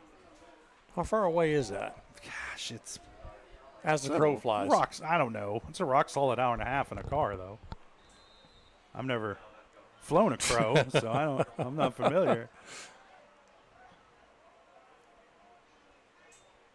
High snap. Nice punt. And that one's going to take a Pittsburgh roll across inside the 20-yard line to about the 17. But 1:23, still some time for Stein and the Panther offense to cook. They went 80 yards and not much over a minute and a half on their last scoring drive. So this Dragon defense is not in a position to start halftime early. If you ever wanted to dial up a booming punt, there you go. Perfect timing to have that. Get them as far back as possible and make them really work for it if they want to make that score 25 or 26-0 going into half. They didn't even have a return guy back. No. They must have been 100% with the block on for that, or they were worried about the fake reasonably. Well, you could be fairly comfortable going at 19-0 at halftime, and looks like that's what they're planning on. And then there's the knee, and the game clock should be there. It is. And Paola going to be content to run this last minute and such off the clock and head into the halftime with a 19-0 lead over the Purple Dragons. And, man, a lot to talk over for Pittsburgh, but a couple of promising drives just cut short by penalties. And then I would just say some lapses in coverage on the back end of that defense have hurt them. And then the back and the edge of the defense tonight has been a weakness for the Dragons. Not so much here or here, right in here. Yeah. And Paola's done a good job of exploiting the advantages they've had. Yeah, they really in the have. pass game and on the edge tonight. And that'll do it for the first half. We'll take a quick break. We'll come back with the GN Bank halftime show. Dragons trailing at 19-0 at the break. You're watching Pittsburgh High School Dragon football on Pittsburgh Sports Live. Having the right financial partner can make all the difference. Community National Bank and Trust believes banking should do more than just hold your money. We support your goals, simplify your day-to-day, and give you room to grow with quality banking services. Withdraw, transfer, invest, apply for loans, and talk with our banking professionals online, over the phone, or in person. Let Community National Bank and Trust help you build a banking experience that works for you. Community National Bank and Trust, equal housing lender and member FDIC. Chicken Annie's of Girard is something to crow about. Their family-style restaurant continues a Southeast Kansas tradition with their specialty, fried chicken, plus famous homemade onion rings, chicken and noodles, and so much more. And of course, their delicious homemade pies. Dine in or carry out available. Chicken Annie's of Girard has the best value, flavor, and service in the area. Stop in soon or call for catering. 620-724-4090. Nothing says luxury like a Lincoln. Take advantage of 0% financing for 66 months right now on the all-new Lincoln Navigator. Come see us today at Mike Carpino Family of Ford Lincoln Dealerships, Columbus, Parsons, Pittsburgh. Today we're going to do an experiment to see just how fast Crawlcan's multi-gig internet is. In your email, you'll find 2 links. When I say go, click on the first link to download the 500 gigabyte test file. Go! Okay, now when I say go, click on the second link in your email to upload the file. Go! I guess it really does eclipse all other internet. Release the Crawcan. Monstrous multi-gig speeds for a low, no-nonsense price.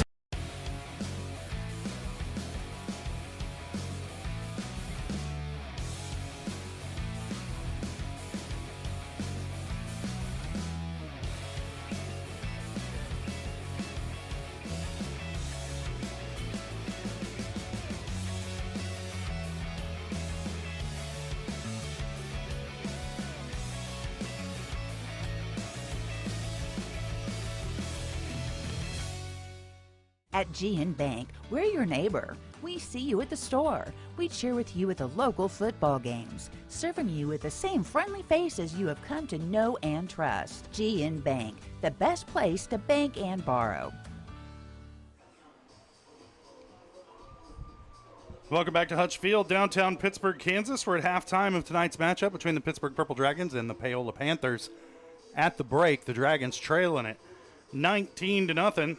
This is the GN Bank halftime show, brought to you by GN Bank, where they've been providing customers with the highest quality financial services in a friendly and personal way for more than 100 years.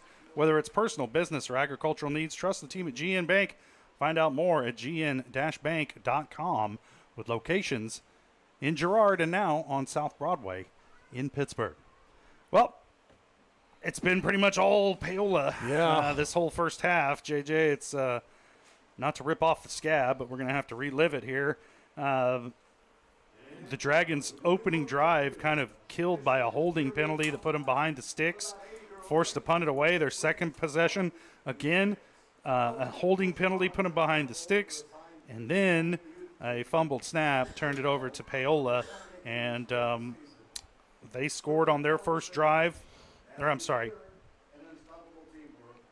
They scored on their first drive, going 69 yards in 14 plays. Scored on a 5-yard touchdown pass from Stein to Penchenko, and that just started the ball rolling. Pittsburgh unable to answer on any of their possessions, even though they had a couple penalties from Paola that kept a couple of drives alive, just unable to sustain them and get down the field. The second quarter, more of the same for Paola. Their first drive of the second quarter, they go 65 yards in 4 plays and score on a 8-yard touchdown run by Shea. Their next possession, they go 64 yards in 10 plays and score on a 15-yard touchdown pass from Stein to Bodie Shea. And they lead it at the half, 19-0, and that's really all you need to know. For as far as the stats for this game goes for Pittsburgh, the offensive stats pretty anemic. Jamarcus Davis, 5 carries for 30 yards, 6-yard average. 1 for 2 passing for -5 yards. So they 6 yards, not 6 yards a carry, not too bad. But you got to generate something in the passing game. Dragons haven't been able to do that in the first half, and then. Malcolm Riley, usually the bell cow for this offense for the Dragons, 10 carries for 24 yards. The math pretty easy on that one, 2.4 yards per carry, and the Dragons have been unable to score tonight. So points have been hard to come by this year for Pittsburgh High, but they have been a second-half team all season long, and certainly that's what Dragon fans are hoping for tonight, and they'll have to have one heck of a resurrection in the locker room. Because they're down 19-0 here at the break, so a lot of work to do, an uphill battle coming up in the second half. We'll take a quick break. We'll be back with more of the GN Bank halftime show. You're watching Dragon Football on Pittsburgh Sports Live. At GN Bank, we're your neighbor. We see you at the store.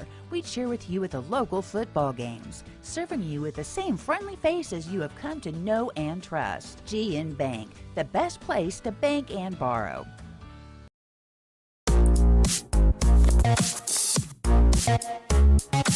Hold on.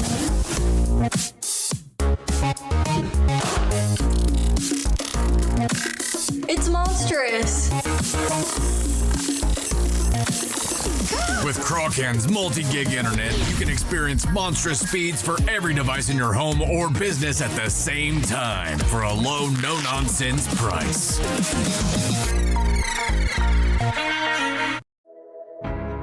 At Girard Medical Center, our physical and occupational therapy department is dedicated to helping you bounce back stronger. Whether you're recovering from an injury, surgery, or just want to move better every day. From student athletes to seniors, we provide personalized care and expert support right here at home. To learn more about our therapy department and our other services, visit GirardMedicalCenter.com, a proud supporter of the Girard Trojans and your hometown team for health and healing. Rooted in rural, focused on you. From the phone call to the service call, Roto-Rooter is there with fast and reliable sewer and drain service. From repair and replacement to septic and grease trap pumping, Roto-Rooter is here for you. With video inspections, Roto-Rooter can identify the exact issue to get the repair done quickly and correctly. Complete sewer line repairs or replacements, Roto-Rooter has you covered. Serving Crawford, Bourbon, and Cherokee counties, Roto-Rooter, 620-231-5630. When it comes to having your labs drawn, you have a choice of where to go. For 30 years, MagLab has focused on providing quality lab work that is accurate and timely. MagLab's walk-in service typically gets you in and out in under 5 minutes with same-day results. Locally owned and operated, MagLab takes most insurances, including Medicaid, and has historically had the lowest out-of-pocket prices. So when it comes to having labs drawn, don't be told where to go. Choose for yourself. Choose MagLab. It's the rush. Every touchdown, basket, goal, or lap is filled with excitement. It's why we love the game. It's why we play the game. It's also why we bet on the game. The rush is why we need a plan to bet responsibly and not lose more than we can afford. Problem sports gambling can ruin the love we have for sports. So know when enough is enough. Know when the game is playing you. Contact 1-800-GAMBLER for help today. Welcome back to halftime here at Hutch Field, downtown Pittsburg, Kansas. At the break, the Purple Dragons trailing the Paola Panthers 19-0.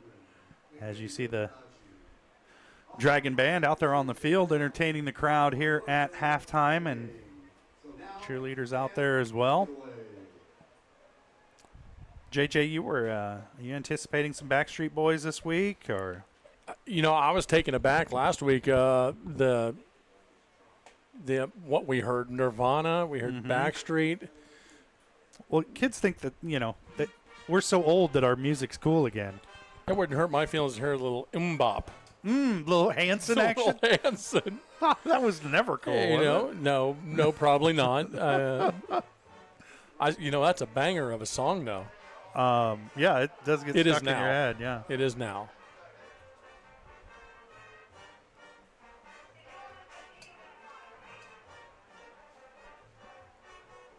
Can you identify this one? I think this is Mark Anthony. You have a truly eclectic taste in music, JJ. I take my hat off to you. Everything from the finest gangster rap to the to Mark Anthony. To Mark Anthony. Yes, I am all over the board. Man, oh man. I am almost certain though this is a Mark Anthony tune. It certainly has the Latin flair to it.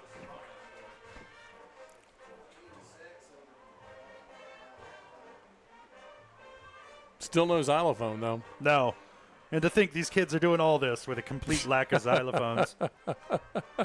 It's kind of our, those of you just tuning in, that's one of our running jokes from the Shawnee Mission South game.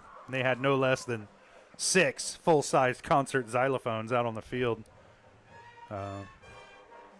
No shortage of xylophone budget. No. Up there. They take them very seriously. We're doing fine without them, though. Yeah, no, the band sounds really good. I mean, they do. And, of course, the first half was disrupted by the anarchist with a whistle, but we've managed to we'll have none of that. Get into halftime. We'll see if he rears his ugly head again in the second half. And how about the amount of junior Dragon cheerleaders we have? Man, yeah. I mean, they went from what, from 20 to 20? Yeah. And then the junior Dragons were out there tonight, formed the Dragon Alley as the team came out on the field, and there were a lot of them as well. Yeah. That's good to see. Good to see. They play tomorrow. They play on Saturdays here at Hutch Field. And a familiar voice, maybe on the PA. One never knows. The silky smooth voice of one J.J. Carlinger. Make a Wolverine purr. And on that note, we'll step away for a quick break. Dragons trailing at 19-0 at the half. You're watching Dragon Football on Pittsburgh Sports Live. Thanks to your support, Canara Eye Care has expanded. With double the space, they offer more exam rooms, larger optical selection, and extended hours to fit your schedule. And with the latest technology, they can quickly diagnose any eye-related issues. All patients are welcome at Canara Eye Care, the clear choice for your family.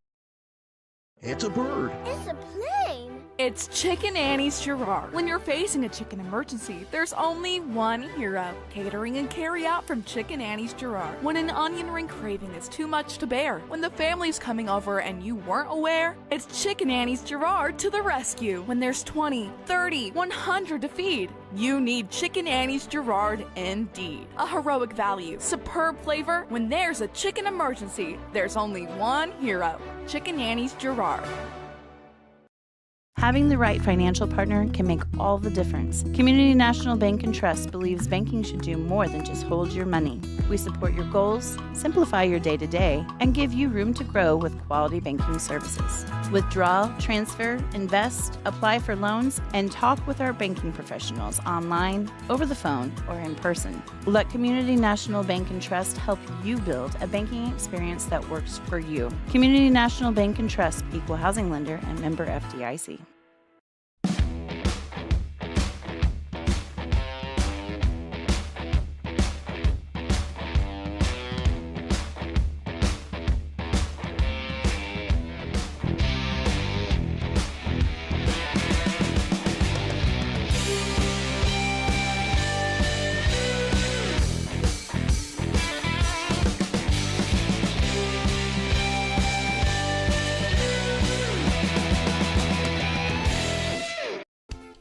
Whether you're trying to make the most of the next harvest, navigating a changing business landscape, or planning for the next chapter in your life, the professionals at Prime Accounting Solutions are here to help. With 10 locations, Prime Accounting offers convenient, friendly accounting and tax services at a fair price. Payroll, bookkeeping, business planning, personal tax filing, and more. And now Prime is the place to go for insurance. To find a location near you, go to primeaccounting.net. I was raised in a small town, and there was a lot of people who took time to invest in me. And so when we decided to open up our offices, we want to make sure that we're pouring back into the community that's giving to us. We care. We want to be involved. We want to have a passion for what you have a passion for. We want to be able to give back. And that's the foundation. That's why we're more than just insurance.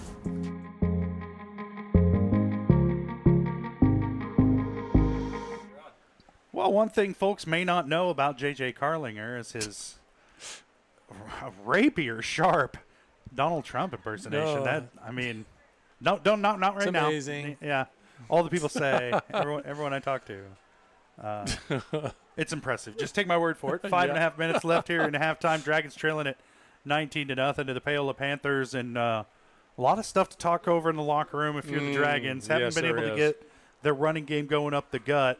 But that's because Paola's put a lot of bodies in there, and the Dragons really haven't challenged them on the edges or over the top. And it's just allowing the Panthers to stack that line of scrimmage, and the Dragons have not been able to just run right into the teeth of that. And so a lot of adjustments to be made here in the locker room. One thing that you and I talked about pregame was the fact that the Paola defense wasn't necessarily known for being able to stop up the middle runs like they have tonight. And, boy, they have proven us mistaken in what we initially thought. We thought Malcolm Riley was going to have one heck of a game tonight. So far it hasn't happened. Doesn't mean to say it's not going to happen, but they've been so good at plugging up that middle and stopping those key runs that the Dragons typically use to set up everything else for them. Not only that, the way that Malcolm and Dawson Hall are able to really break free, and we haven't seen any of those really big runs up the middle that we've grown accustomed to seeing. And really the Dragon offense just hasn't spent that much time on the field in the first half. True. And Paola's offense has been pretty darn impressive. They've been able to march it up and down the field, and we anticipated a more balanced attack, and that's exactly what we've seen. Yeah. As they've looked good throwing the ball, they've been able to get around the corner on that Dragon defense, and that's a recipe for disaster if you're Pittsburgh High tonight, and you've got to get that corrected. I think it really all starts on the defensive side. You've got to be able to stop this Paola offense to get back in this game, because the Dragons really haven't been able to get anything on the board, but also haven't been able to get the stops when they need them tonight against this Panther offense. And so a whole lot to work on tonight if you're the Purple Dragons getting ready for the second half. And to make matters worse, Paola with the ball to start the third quarter. Yeah, and at one point they had, a 14-play drive? Yeah. 14 plays, so regardless of how many yards you're getting per play or anything like that, if you leave an offense on the field and they're having a 14-play drive, that's way more than what you want to allow. Yeah. Corrections definitely need to be made. Adjustments need to be made. I'm sure that the coaches, the Dragon coaches, are in there coming up with a plan. I'm excited to see what we do on the second half. I think we're going to get on the board. I'm going to call it right now. I think we're going to get on the board third quarter.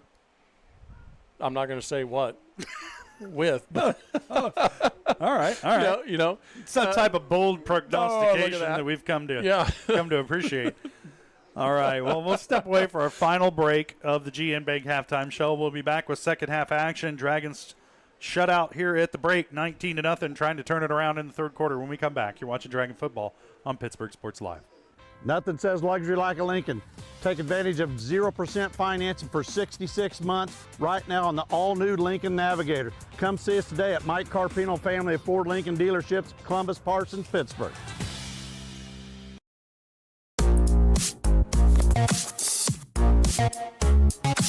Hold on.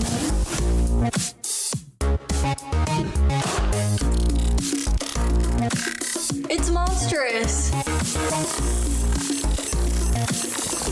With Crawcan's multi-gig internet, you can experience monstrous speeds for every device in your home or business at the same time for a low, no-nonsense price.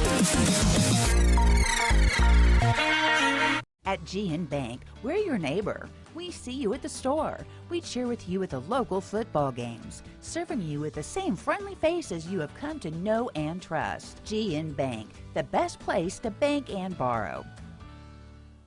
It's a bird. It's a plane. It's Chicken Annie's Gerard. When you're facing a chicken emergency, there's only one hero. Catering and carry out from Chicken Annie's Gerard. When an onion ring craving is too much to bear, when the family's coming over and you weren't aware, it's Chicken Annie's Gerard to the rescue. When there's 20, 30, 100 to feed, you need Chicken Annie's Gerard indeed. A heroic value, superb flavor. When there's a chicken emergency, there's only one hero. Chicken Annie's Gerard.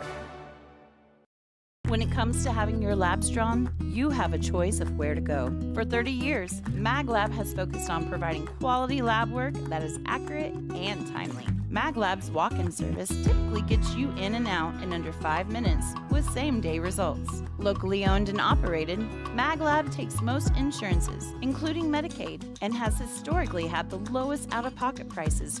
So when it comes to having labs drawn, don't be told where to go. Choose for yourself. Choose MagLab. Whether you're trying to make the most of the next harvest, navigating a changing business landscape, or planning for the next chapter in your life, the professionals at Prime Accounting Solutions are here to help. With 10 locations, Prime Accounting offers convenient, friendly accounting and tax services at a fair price. Payroll, bookkeeping, business planning, personal tax filing, and more. And now Prime is the place to go for insurance. To find a location near you, go to primeaccounting.net. Welcome back to Hutch Field, Pittsburgh, Kansas. At the half, the Dragons trailing the Paola Panthers 19-0. If you're just tuning in, don't bother rewinding that first half. No. Not a pretty one for the Dragons, one they'd like to send down the drain and turn it around here in this second half and get back into it. Like we mentioned earlier, they have been a better second half team this year across the board, every game. Yeah. I would say other than one, that Shawnee Mission South game. You flushed that one completely. And but the Dragons have been better in the second half against all but one opponent this year, so we'll hope that they can turn it around here in the second half, claw their way back into this one against Paola, because it's been all Panthers in the first half, and the Dragons having a hard time getting anything going offensively, whether it's in the rushing game or the passing game. And I'm Jamarcus Davis thrown one pass in the first half. Well, he's thrown two. He threw two. He's completed one for -5 yards, and then they had a halfback pass that was intercepted, so we won't even bother with that. But the Dragons with 2 turnovers in the first half, one on a fumbled snap, one on an interception on a halfback pass. But all that aside, they haven't been picking up chunks of yards outside of that. And so Paola's defense has done an excellent job tonight slowing the Dragons down. And we'll see if they've come up with anything in the locker room that's going to help mitigate that. It's a little bit of an atypical performance of what we've come to see, even against Shawnee Mission South. You were seeing Malcolm Riley, you were seeing Dawson Hall break those big runs off, and against who I would say is probably a bigger competition, not more talented. I'm not the one to judge on that, but certainly a bigger group of guys, and we just haven't seen that tonight for whatever reason. Oh, they could be more talented, JJ. I mean, they could be. Some of these guys might play guitar. They have talents we can't even see. Yeah. You know, French horn. Right. One never knows. Accordion. I do enjoy the regal sound of a good French horn. It really sets the mood. Yep. So the Dragons set to kick this one away. Roy to handle the kicking duties. Deep for Paola is Sasha Pinchenko. You're getting so good at that. I say it with a little extra sauce every time. And Pinchenko with the catch at the 3-yard line, and he's across the 10, 15. He's got a lane, and he's still on his feet across the 40 near midfield, spinning out of one tackle, and then finally wrapped up and brought down at the Paola 48, but a great return by Pinchenko. And Panthers will have it there, 1st and 10 at their own 48. You're getting a lot of enjoyment out of it. I mean, it sounds just slightly different every time you say it. Which is because it is. It is. That's what you call groping for it. I'm trying to find it. That's a beautiful name, though. It is. Just rolls off the tongue. It does. Rhymes with lots of things. Oh, yeah. Like Blinko. Put a man in motion, quick toss to the outside to the aforementioned Pinchenko. There's another one. And he'll fall forward into Dragon territory to about the 48, a gain of 4. Ashton Botter on the tackle.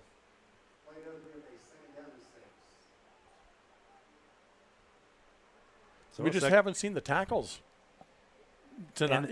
Just looking at the stats, there hasn't been that many.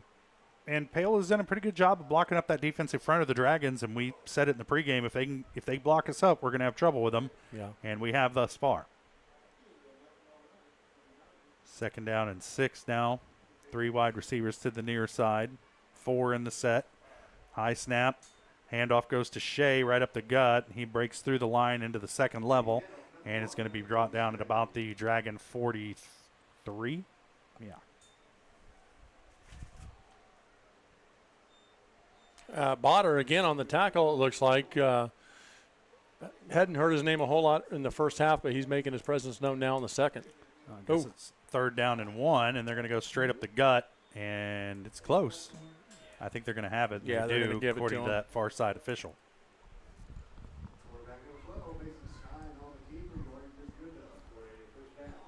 And the ball's up to the 42. My watch thinks I need to stand up, JJ.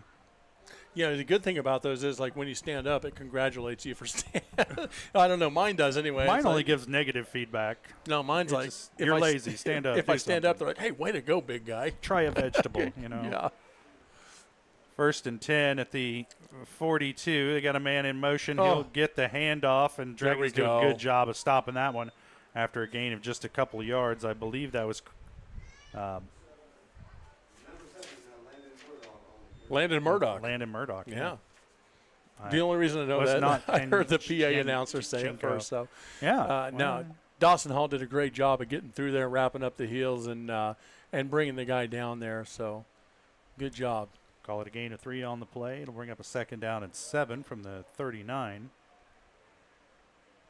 Put a man in motion again. This time, Stein back to pass, and it broken up. A late flag comes in, and whoo, boy, howdy. Cortland Jones Jr., good coverage that time. Got at it, got after the ball, and an official from about 40 yards away threw that flag. Maybe he didn't mean it. No, he meant it. I mean, it's got to be pretty blatant if you're going to throw a flag from 40 yards away. But I meant the referee. Maybe he just accidentally threw that, but I don't think he did. Yeah, he just had a spasm. I've seen weirder. I've done weirder. It's first down and 10 now for Paola after the flag. It's going to move the ball up to about the 24-yard line. First down and 10 for the Panthers from that spot. Yeah, I don't know what he saw. I didn't see it, but I don't know what he saw. I'm not down on the field. Oh, there we go. High snap. This one's yes, over the sir. head. And the Dragons could pick this one up. Oh, if you could just keep your feet, that would have been a score. And instead, the Dragons take over at midfield. And man, oh man, stay on your feet. And the Dragons, what could have been a sure score, ends up being a turnover for Pittsburg High, and they'll take over first and 10. Big. Near midfield. But, man, that was an opportunity there. Wow, Cole Hayden. Gosh darn it. Good. Hey, I'll take it. The toe toucher drill. Yeah. 46-yard line for the Dragons, first and 10. That's what we need. There we go, boys.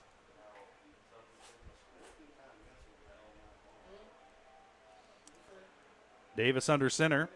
Riley in the backfield behind him. Dragons get that defensive stop they need. And here's Riley Davis on first down will hang on to it. And he's near midfield, a gain of about 4 on first down. Yeah, not bad, actually, for the way that the blocking broke down so quickly. For Davis to get that gain, great job on his part, because it did. I mean, not here. I'm an offensive line guy. I always like to pump him up, but the fact of the matter is on that one, it broke down way too quick. Davis still able to get a great gain for what he saw there. Into Panther territory at the 49, sets up a second down and 5 for the Dragons. Davis under center, 3 wide receivers, 2 to the far side. Riley in the backfield. Davis back to pass, pumps. Now he's being pressured. He's going to be sacked back at the Pittsburgh 43. And just protection broke down over on that left side. And Paola's been getting good penetration all night. We said the battle in the trenches is going to be key for the Dragons on defense. And they're on offense. They don't hold the line. Davis takes the sack, and now they're looking at a third down and 12. Yeah, offensive line-wise, man, you have to drop back. You have to be able to pick up 2 guys sometimes. That didn't happen on that play. Well, the ball's at the 44. Dragons need the 44 of the Panthers for a first down, 3rd and 12. There we go. Darlington in there's yes, Malcolm sir. Riley. He's got the first down across the 40, 35, inside the 35 to the 33. And it's going to be a Dragon first down, and Malcolm Riley gets some running room for the first time tonight. I mean, that's what we're used to seeing from Malcolm Riley. Here's a guy, when you give him the ball like that, that's what you expect to see. Malcolm Riley does exactly what you expect to see and what he's been known for all season. And there we go. Gain of 24 on the play for Riley. First and 10 for the Dragons from the Paola 32. Bunch formation, only 1 wide receiver is Malachi Meadows. Derringer in motion. Handoff to Riley again off the right side. Has a little bit of room across the 30. Down to about the 26. See where they spot it. The ball's rolling around there. It will be at the 26. Gain of 6 on the play for Riley. 3-score game. You got to get an early score in the third quarter as early as you can to make the fourth quarter competitive.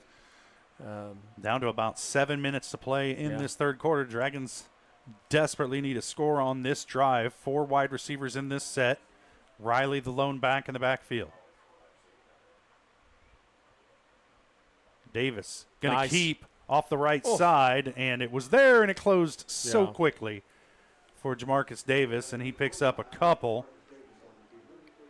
and it'll bring up a third down and 1 for the Dragons. So I think big question here for the Dragons is what are you going to do? Like, I think at this point, Paola defense is going to be expecting them. Malcolm Riley right up the gut. Yeah. So do you do what they expect, sort of, and just enforce your will on them, or do you go outside and try to do something that they're not expecting? Maybe break it for a touchdown. So far tonight, it looks like the Dragons want to play this game in a phone booth, and we'll see if they go for that right here. Davis under center. Derringer in motion. Davis going to keep it, and he has the first down by the far side official. It looks like he's right at it.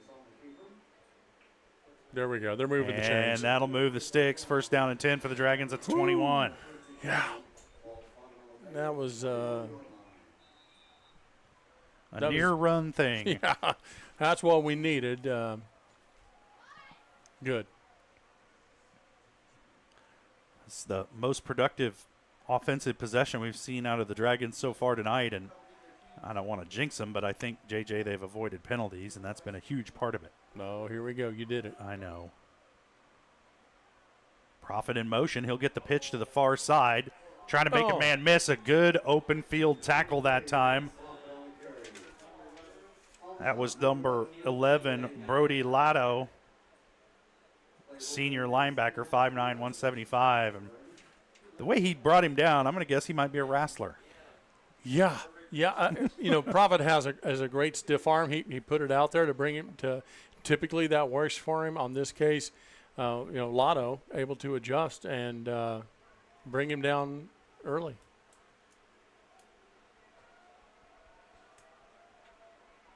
And he was the only one who was going to make that play, and he was able to bring Prophet down, which no small order out in the open field. Prophet in motion again. Davis back to pass, rolling near side. Yes, sir. And he's got a little bit of room on the edge. 15-10 inside the 10-yard line goes Jamarcus Davis. And Davis is going to have a Dragon first down inside the 10. It'll be first and goal just inside the 9-yard line. And that's a beautiful thing that Davis brings to the offense, is that unpredictability that you don't see with just anyone.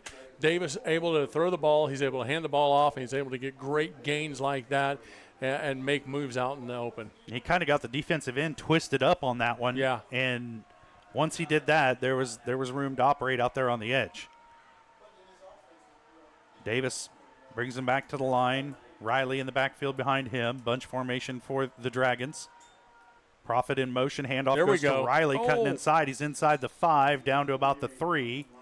Let's see where they mark it, and it's going to be right at the 3-yard line for Malcolm Riley. So based off of what we've been seeing, Malcolm Riley can definitely pick that up. We can put one in for a score and still have just over 4 minutes left in the third quarter, so let's get it in there, Dragons.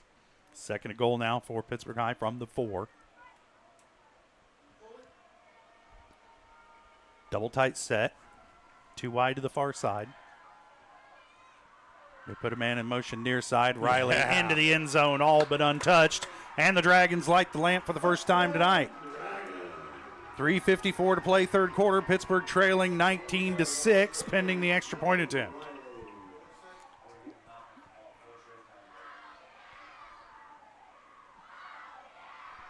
We've been trying it all night, imposing our will on that defensive front of Paola, and the last few plays has worked. You just got to stay on the field long enough to wear a defense out. And the Dragons stayed out of penalty trouble that time, able to stay in front of the sticks for most of that drive. And they did, to a certain degree, impose their will. Low snap, good hold. His kick is up, and it's good. The Dragons trailing it 19-7, 12-point difference for Pittsburgh High. 3:54 to play, third quarter. We'll step away for a quick break. We'll be back. You're watching Dragon Football on Pittsburgh Sports Live. From the phone call to the service call, Roto-Rooter is there with fast and reliable sewer and drain service. From repair and replacement to septic and grease trap pumping, Roto-Rooter is here for you. With video inspections, Roto-Rooter can identify the exact issue to get the repair done quickly and correctly. Complete sewer line repairs or replacements, Roto-Rooter has you covered. Serving Crawford, Bourbon, and Cherokee counties, Roto-Rooter, 620-231-5630.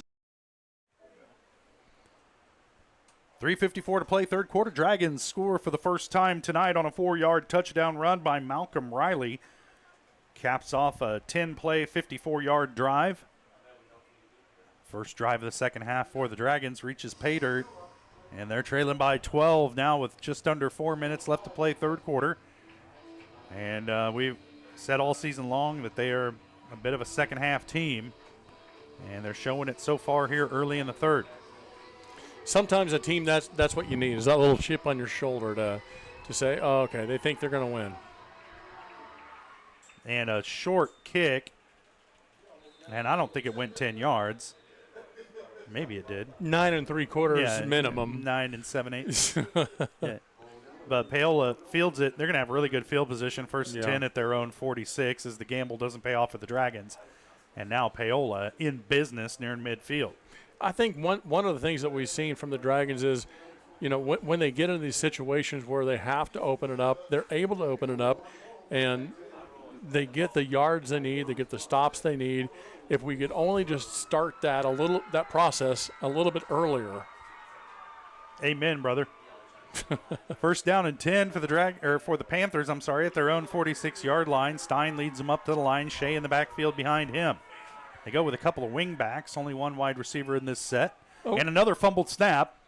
And there's a free-for-all for it, but I think Stein was able to get back on top of it for the Panthers. Yeah. At least that's what it looked like here from 50 yards away. I mean, at this point, you don't even have the defense saying that they got it, so. No. Yeah. Yeah, the defense will let you know if they have it. No, and they'll let you know if they don't have it, but say they have it, so. Right. Oh, second down and 10 after the fumbled snap.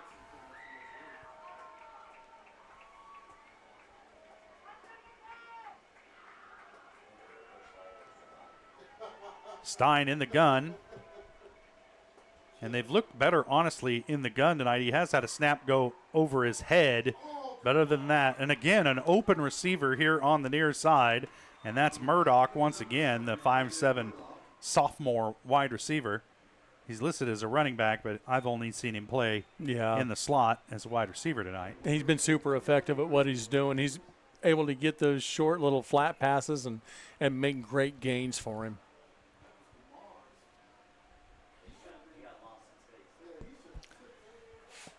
Seven-yard gain. And that passing game for Paola's looked pretty darn good tonight. And Stein throws a pretty good ball. He spins it pretty well. So the Dragons really, they've only faced a couple of opponents like this year. There's another throw right off the hands of his intended receiver, Trace Metcalf, who wasn't able to haul that one in. The coverage that time by Landon Profit. And it's going to bring up a fourth down and about 3. And in this territory for Paola, you might as well just go for it here on this fourth down. But if you're the Dragons, watch that click slant. Yeah. And also watch the screen.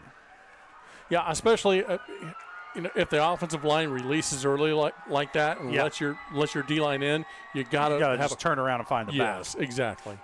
And Dragons showing some pressure. And now they'll back off it a little bit. And timeout, Paola. They want to talk it over here on this fourth down. We'll take a quick break. 2:21 to play, third quarter. Dragons trailing it by 12, 19-7. You're watching Purple Dragon football on Pittsburgh Sports Live. At Girard Medical Center, our physical and occupational therapy department is dedicated to helping you bounce back stronger. Whether you're recovering from an injury, surgery, or just want to move better every day. From student athletes to seniors, we provide personalized care and expert support right here at home. To learn more about our therapy department and our other services, visit GirardMedicalCenter.com, a proud supporter of the Girard Trojans and your hometown team for health and healing. Rooted in rural, focused on you. 2:21 to play, third quarter. Dragons trailing it by 12. Paola with the ball, but they're looking at a big fourth down and 3 at the Dragon 48-yard line, 47-yard line. And we talked about it off the air, JJ. That slant has been there all night for Paola. If you're the Dragons and their coaching staff, you got to be telling your guys you can't give them a big cushion here, and you're just going to have to rely on the safety help over the top. Yeah, the difficult part for your defense is when you feel it open up like that, you sort of put the blinders on, you pin your ears back, and you start going after the quarterback. But in that type of situation, that's exactly what they want. That's what opens up the flat, and that's what leaves the receiver open. And if you're on that defensive front for the Dragons, you want to get a hand up as well. Try and maybe knock one down at the line of scrimmage. Here it is, 4th down and 3. Stein, high snap, stumbles, rolling out, being pursued. Yes, He's sir. thrown down from behind. A big sack for that Dragon defense. They'll get the turnover on downs at midfield. And new life into the purple and white. Ashton Botter, what a unbelievable sack right there. Could not have dialed it up any better. Quarterback cuts out. He's looking for an open receiver, unable to find one because Ashton Botter just chases him down and says, you know, you can keep on knocking, but you're not coming in. So 1st down and 10 now for the Dragons inside Paola territory at their 49. That Dragon offense needs to come up with some points here as well. 2:15 to play 3rd quarter. Dragons trailing by 12. It's not out of reach, but not much time to waste either. Put a man in motion. Oh, Jones, the snap. Oh, Davis's pitch. And the Dragons turn it over on the option play. And that's pitch was intended for Christian Krogan. And he couldn't handle the pitch from Jamarcus Davis. And the Dragons fumble and give it right back to Paola at their own 48. What a heartbreaker there. The big sack by Botter. Momentum on the side of the Dragons, and then to have something like that happen, it's a backbreaker. Now the challenge for Pittsburgh High's defense is to come back out and do it again. Come up with another stop. You're still only down by 12, but you got to get off the field here if you're the purple and white defense. Stein under center. They're going to go end around. Nobody's out there for the Dragons, and finding the corner and getting around it. Cockrell, I think. Yeah, it looked like Cockrell had the carry. Botter ended up pushing him out of bounds. I think that was Blake Costlow for Paola. Yeah, it rhymes. On the carry. Yeah, good enough. Brings up a 2nd down and a long 2 at the Pittsburgh 44.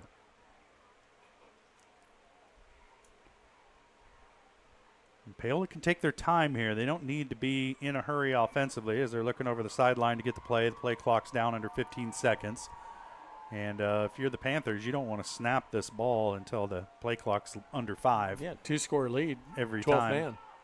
Yep, and the handoff to Shea, and he fights through a couple of tackles, and he's going to have a 1st down as the Dragons have had a hard time bringing the ball carrier down with the first man all season long. Yeah, and we takes, sure have. It takes a gang every time, and they finally get the gang together, but not until Shea has the 1st down out to the Pittsburgh 37. You know, undoubtedly that's something that the Dragons have worked on all season long is gang tackling. Just hasn't worked out so far. So 1st and 10, Pittsburgh 37. It's Paola's offense rolling again. Under a minute and a half to play 3rd quarter. Stein takes a look at his wrist and now hands off to Shea again through that 1st level to the 2nd level of that Dragon defense. And I don't know if you're Paola, it seems like you can just turn around and hand the ball to Shea. Sets up a 2nd down and 2. Yeah.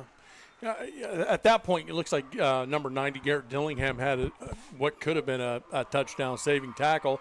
I'm not so sure that there was a secondary presence there for anyone to bring him down if Dillingham hadn't made that tackle. Stein under center again. They'll put a man in motion. Quick pitch to the outside. This is Shea again. Gets around the corner.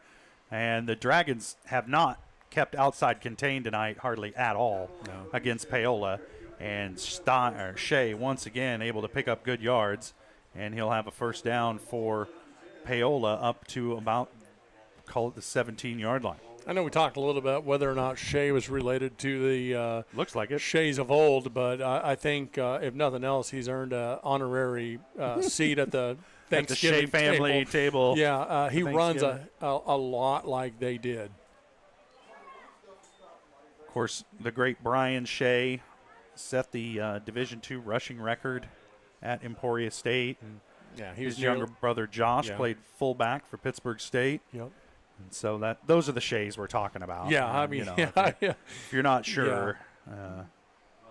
Yeah, Brian Shea, you're talking about as far as Division II aficionados go, it's tough to beat. Like, you're talking Brian Shea, Ronald Moore. Yeah, he was about as good as it gets. Yeah.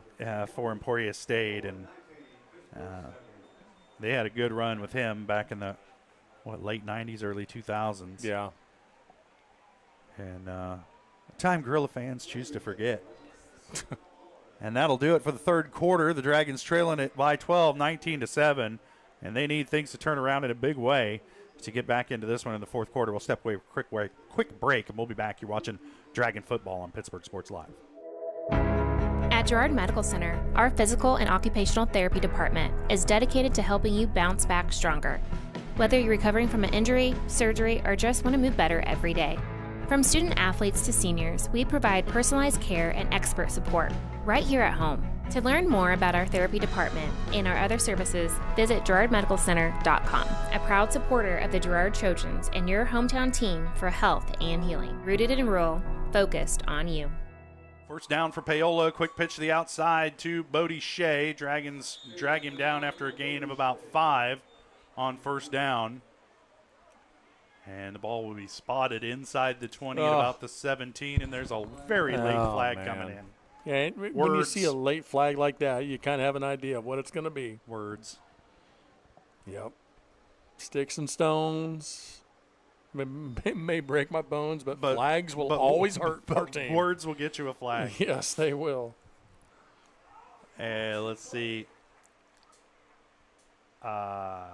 They're talking to Pittsburgh sidelines, so personal foul, unsportsmanlike against Paola. No, I saw. Foul, yeah. Unsportsmanlike against Pittsburgh. So. Oh no. Turnabout is fair play. Good old-fashioned do-over. Second down at the call it the 13. Hey, and I get it too. I mean, second down and 5 at the 13. The adrenaline's going and everything, and someone says something, you want to say something back to defend your team, but man, at some point you just got to be quiet. Actions.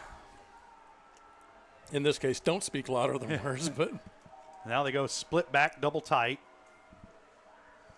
Stein hands off to Shea, off right tackle. Good.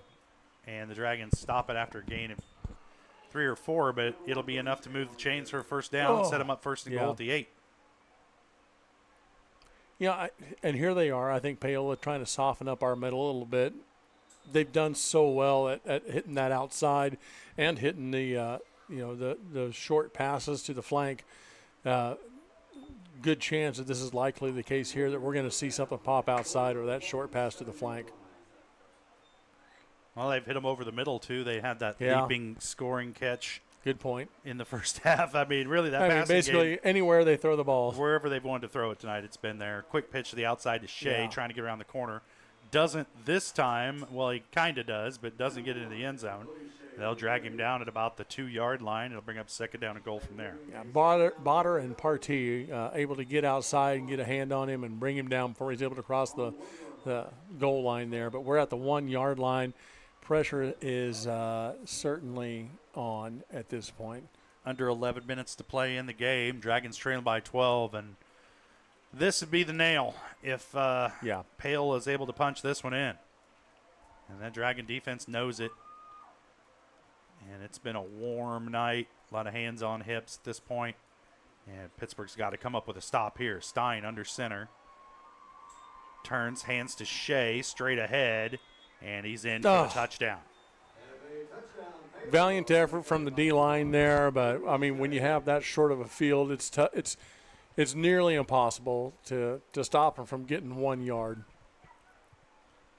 Shea able to punch it in. That caps off a 7-play, 48-yard scoring drive by Paola. I'm sorry, a 52-yard scoring drive by Paola.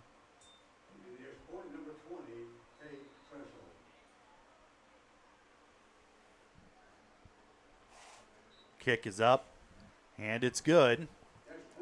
And the Panthers lead the Dragons 26-7. Just under 11 minutes to play in the game. We'll step away for a quick break, and we'll be back here watching Dragon football on Pittsburgh Sports Live. It's the rush. Every touchdown, basket, goal, or lap is filled with excitement. It's why we love the game. It's why we play the game. It's also why we bet on the game. The rush is why we need a plan. A plan to bet responsibly and not lose more than we can afford. Problem sports gambling can ruin the love we have for sports. So know when enough is enough. Know when the game is playing you. Contact 1-800-GAMBLER for help today. Well.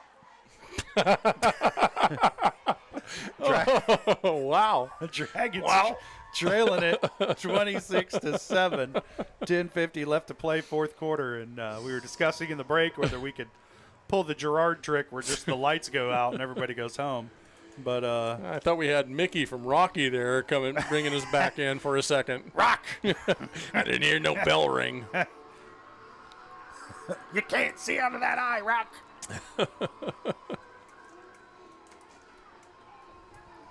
Oh, Paola is set to kick it off. A little squib kick forward, fielded by Prophet at about the 35. He's going to fight forward across the 40. And I think the Dragons will take over right at the 40. First down and 10. Not horrible field position there. I like the fact that Prophet advanced the ball. He's definitely a dangerous player for him. If he breaks a couple tackles, he's gone. So good on them. Good field position. Well, let's see what the offense can do with what we got. And everybody will be happy to know that the Phantom Whistler has not played a role here in the second half. Davis under center. They'll put Derringer in motion. And Davis keeps off the right side, breaks through. Yes. He's at the 40, 35, 30. It's a foot race. And Davis tracked down from behind inside the 15-yard line. And that's what the Dragons need. In fact, they need about 4 or 5 more of those. I can't believe he was able to catch him. Davis had a full head of steam and was gone. For number 5, who was number 5 for Paola? Because I want to give him a shout-out. That was that's Sasha Penchenko. Well, of course it is. Of course it is. Yeah, Vladimir Zelensky. He's everywhere. What a tackle. Able to catch him. Wow. Son of Boris and Natasha. I do not speak English. I play the football very good. There's the snap straight ahead to Riley. Hangs on to it. Twists ahead to about the 10-yard line.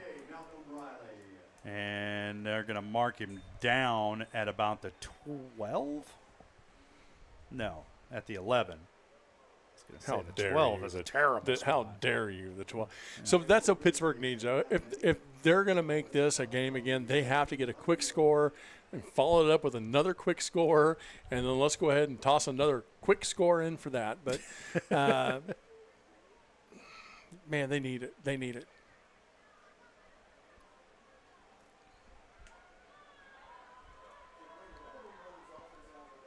Davis under center. Riley in the backfield. Again, Derringer in motion. Now Davis is going to keep it. Fights forward to about the 6. And it'll bring up a third down and about 4 from there. The Dragons need to reach the 4 for a first down.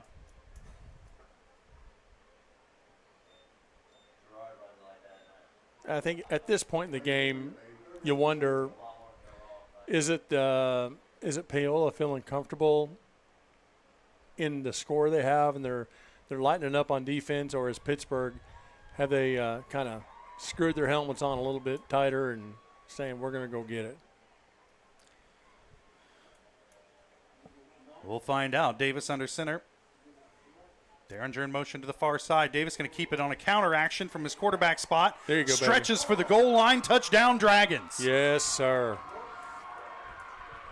And Pittsburgh scores again here in this second half, but there's a flag down, and it looks like it's going to be against the Dragons based on the body language of everybody in purple.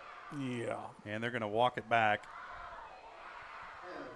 Well, these officials don't miss a hold on Pittsburgh, do they? See it every time. Wow. And that backs the Dragons up to about the 17-yard line. I didn't bother to write touchdown in my book because I knew. 3rd and 14 at the 17-yard line. Dragons can get a first down by reaching the 4. Davis back to pass, being pressured, rolling far side. Yes, sir. Has a man. The catch made at the 10. 5 Yes. touchdown, Dragons. The catch was made by Cole Hayden. 6'2" senior tight end came open in the middle of that Panther defense. Davis under pressure, but able to find him. And the Dragons in for a touchdown, and I don't see a flag, so it must be real. I've been waiting for Cole Hayden to bust one open like that. What is our 5th game now? Yep. I've been waiting for it. Cole Hayden is a fantastic tight end. So glad to see him get in the end zone there. And a good job by Davis. Although he was being pressured, running for his life, kept his eyes downfield, able to find Hayden. And then Cole able to take it in for the score. Rueda's kick is up and good. And the Dragons trim the lead back down to 12. They trail it 26-14. 8:07 to play in the ball game. We'll take a quick break, and we'll be back here watching Dragon football on Pittsburg Sports Live. Having the right financial partner can make all the difference. Community National Bank and Trust believes banking should do more than just hold your money. We support your goals, simplify your day-to-day, and give you room to grow with quality banking services. Withdraw, transfer, invest, apply for loans, and talk with our banking professionals online, over the phone, or in person. Let Community National Bank and Trust help you build a banking experience that works for you. Community National Bank and Trust, equal housing lender and member FDIC. Whether you're trying to make the most of the next harvest, navigating a changing business landscape, or planning for the next chapter in your life, the professionals at Prime Accounting Solutions are here to help. With 10 locations, Prime Accounting offers convenient, friendly accounting and tax services at a fair price. Payroll, bookkeeping, business planning, personal tax filing, and more. And now Prime is the place to go for insurance. To find a location near you, go to primeaccounting.net. 8:07 to play. Pittsburg High trailing Paola 26-14. And the Dragons just punched it in on a 14-yard touchdown strike from Jamarcus Davis to Cole Hayden. They cut the lead back down to 12 for Paola. Yeah, 2 scores. It's not unheard of. 8 minutes is a long time in football. We just need basically everything to go right for us from this point on. Everything. Rueda set to kick it away. There we go, And baby. a high Come on hop now. Off of the Paola. Yes, sir. And the Dragons have a shot at it. No, and come on we'll now. see who's got it at the bottom of that pile. The official's digging in there, and Paola's signaling that they have it. And the official was pointing towards the Dragons, but now the referee says it's Paola ball at their own 40-yard line. Some excitement there. Dragons certainly had a shot at it. It got exactly the type of hop you want an onside kick to get, and it did deflect off a Paola player. The Dragons just unable to get on top of that loose ball, and Paola will take over 1st and 10 at their own 40-yard line. Yeah, no one better to make that call than the white hat from 20 yards away. Yeah, there's been a lot of creative officiating from a distance tonight, like sniper refereeing. Cole Hayden, he's trying to get the fans involved here. I love it. We got energy. Let's get it, boys. Stein under center. They're going to have to get a stop here defensively. Quick pitch to the outside to Shea, and the Dragons miss a tackle on the outside. And that one could have been stopped for a loss. Instead, the open field tackle missed, and Shea able to pick up a first down for Paola up to midfield. Yeah, it looks like it did some damage to the dial down there, too. It went from showing the actual yardage to just 6 little dots now.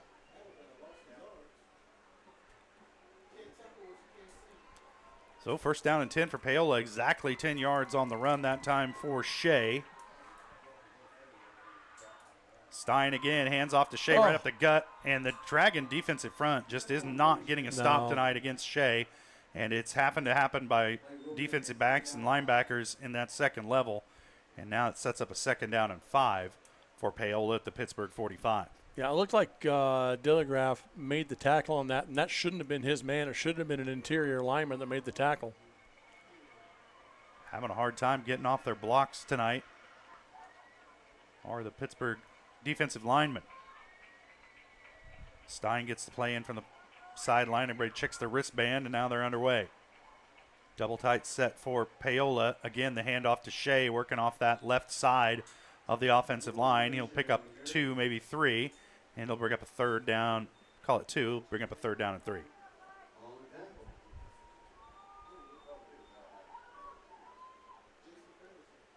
Ball rests at the Dragon 43.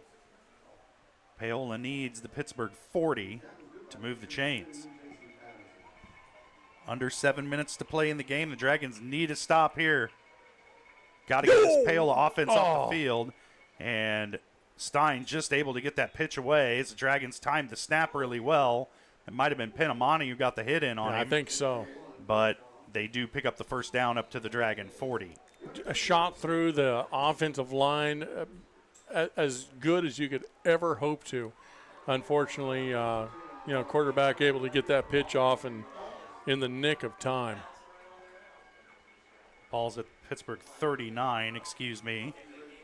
You're excused. 1st down and 10 for Paola. Well, they moved it. It was at the 40, and then it got adjusted a yard further downfield. Yeah, we'll review that later. Yeah. No replay in high school football. 6:10 to play as the play clock going to run down here as Paola's going to have to take a timeout. And they do after exhausting all 40 seconds off the play clock. Smart. 6:06 to play in the game. Timeout on the field. We'll take a quick timeout as well. Dragons trailing by 12. You're watching Purple Dragon football on Pittsburgh Sports Live. At the Farm and Ranch Division of the Four-State Agency, we're a team of experts who genuinely care about you and your farming operation. That's why whether it's a visit to your farm or a friendly chat at our office, we're committed to delivering the service you deserve. Our team is fully licensed in both crop insurance and LRP, allowing us to cover your entire farming operation across Kansas, Missouri, Oklahoma, and Arkansas. Contact us today to see how we can help. 6:06 to play. Dragons trailing by 12, 26-14 to the Paola Panthers, and the Dragons trailed 19-0 at the half, and have come out in the second half like a new team. And gosh, JJ, if these guys could ever put together 4 quarters of solid football, they'd be hard to beat. Yeah. But so far this season, it's been 2 quarters of solid football. And tonight it's been kind of a tale of 2 halves, but the Dragons have been able to turn things around a little bit here in the second half. Paola was able to score 1 touchdown here in the early moments of the fourth quarter, but Pittsburgh trying to make a game of it here in the second half. 1st down and 10 now for Paola at Pittsburgh 39. Stein in the gun, 3 wide to the near side. He's looking far side, and there's that slant again, and the catch made by Trace Metcalf. I mean, it was a completion, but Parker Penamani sure made him pay for making that completion.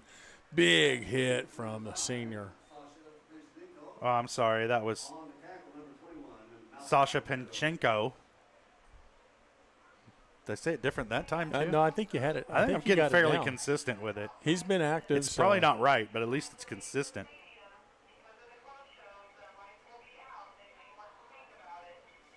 Got the glow show coming up after the game. There we go, baby. And that looked like a forward handoff to me. Yeah, I think this is going to go against the Panthers. And personal foul face mask against. Oh, they're going to try and figure out which Dragon they're going to call it on, or. And it's against Pittsburgh. Yeah. Oh. Wow. I didn't see the face mask, but I didn't either.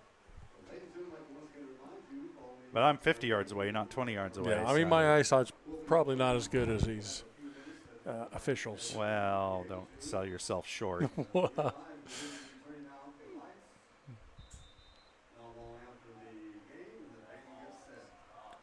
You know, hat like that, you got to get a free bowl of soup. Looks good on you, though. Yeah.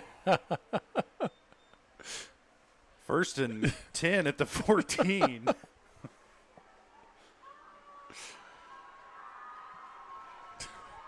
.5:11 and counting to play in the game.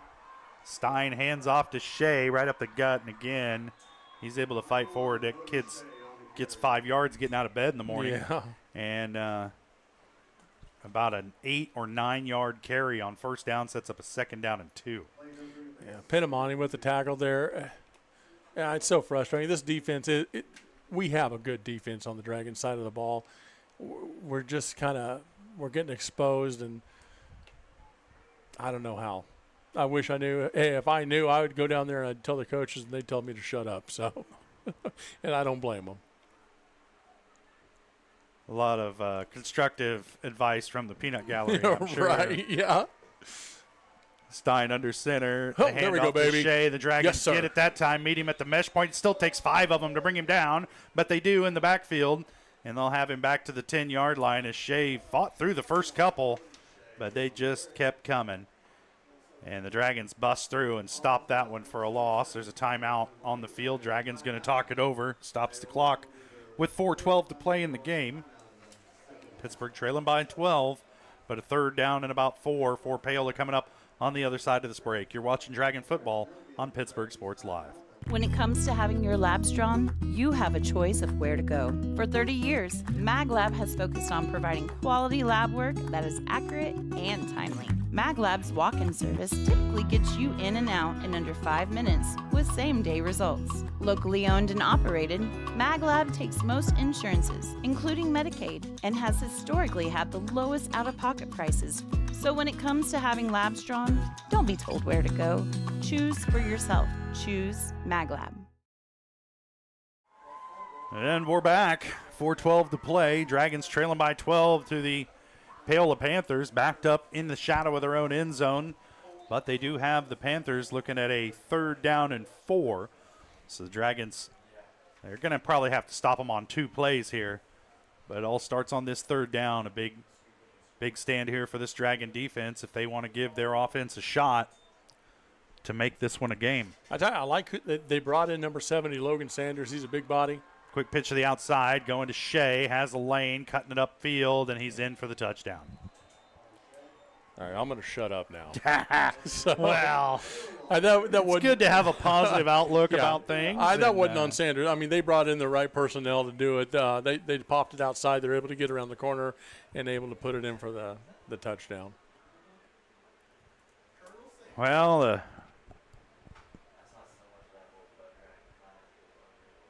well-fed lady is warming up her pipes right now as Paola getting set to attempt the point after. A 12-point lead with 4 minutes left was a lot to overcome for the Dragons, but a 18-point lead is all but insurmountable. The kick up and good. And the Panthers lead it 33-14 over the Dragons. And it's been that kind of season to start things off for Pittsburgh this year. They just had a hard time putting any points on the board no matter who the opponent is. And tonight, nothing different. A first half, they haven't been a good first half team all year. They found themselves down at halftime in, I believe, every game they've played this year. I believe so. And tonight was no different.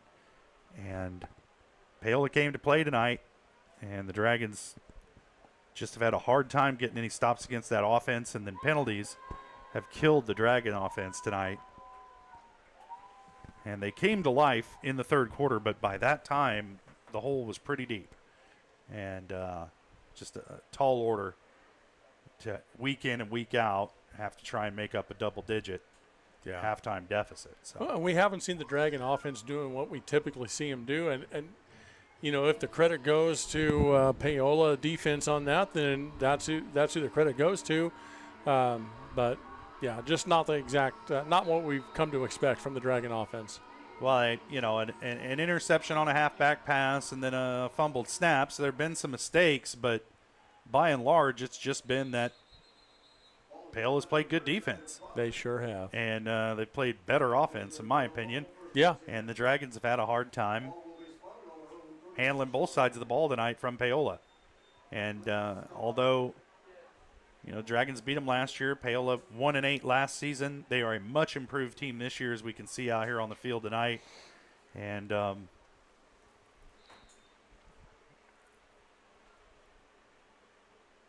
Dragons haven't had many lopsided victories at all this year. If you take a 14-point win on the first week at Emporia, is about as close as we get to that. Everything else has been very difficult this season for the Purple and White. Davis with it runs into a well-played option defense over there. Nowhere to go with the ball. Tried to keep it himself and ends up losing about 2 yards on the play. Yeah, it looked like last second maybe he had Malachi Meadows open downfield, but just not enough time to really set his feet and make a good pass that kind of distance. So 2nd down and 13 for the Dragons.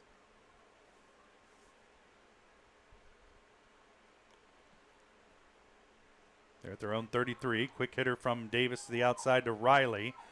He'll pick up the lost yardage plus about a yard or two, and then there's a flag over there right in front of the Paola bench. And I believe it's going to go against the Panthers for a late hit out of bounds.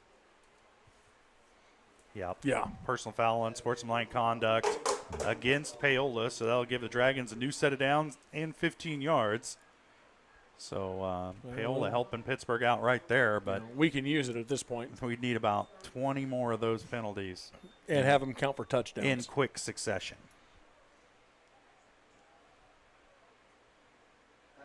And a muffed kick or something there scattered in between that one. So 1st and 10 for the Dragons from the Paola 49. My stat sheet is a disaster. Davis back to pass, being pressured right in his face. He had nowhere to go with it. That was a free runner, as free could be. Yeah. Yeah, he pulled the old Forrest Gump. I just kept on running and running, and then, yeah.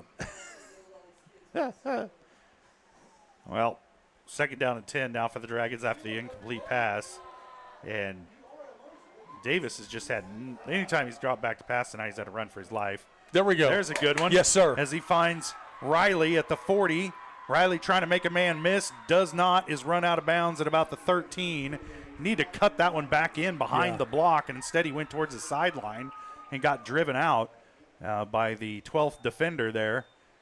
And it'll give the Dragons a 1st down, a good connection, but one man to miss, and that would have been a touchdown. 3:10 to play in the game. Dragons now looking at a 1st and 10 from the 16.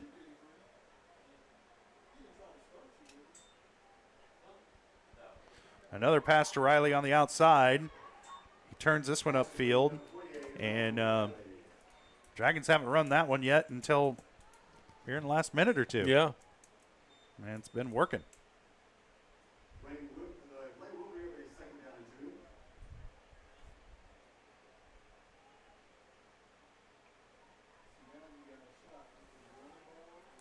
Second down and 2. We're going to mark him at about the 9-yard line. Back to passes. Davis quick here to the outside. Has his man Malachi Meadows. There you go. Into the end zone for the touchdown. The adjustment that Meadows made to catch that ball, not the greatest throw I've ever seen, but definitely enough to get it done. Meadows able to move his body around, to get his hands on the ball, and then get back onto his feet and put it into the corner of the end zone for a touchdown. 3:01 to play. Dragons pull it back within 13, pending this extra point attempt by Rueda. Good snap, good hold. Kick is up, and it's good. And the Dragons cut the lead back down to 12 with 3 minutes to play, and we got an onside kick, I would imagine, coming up on the other side of the break. You're watching Dragon Football on Pittsburgh Sports Live.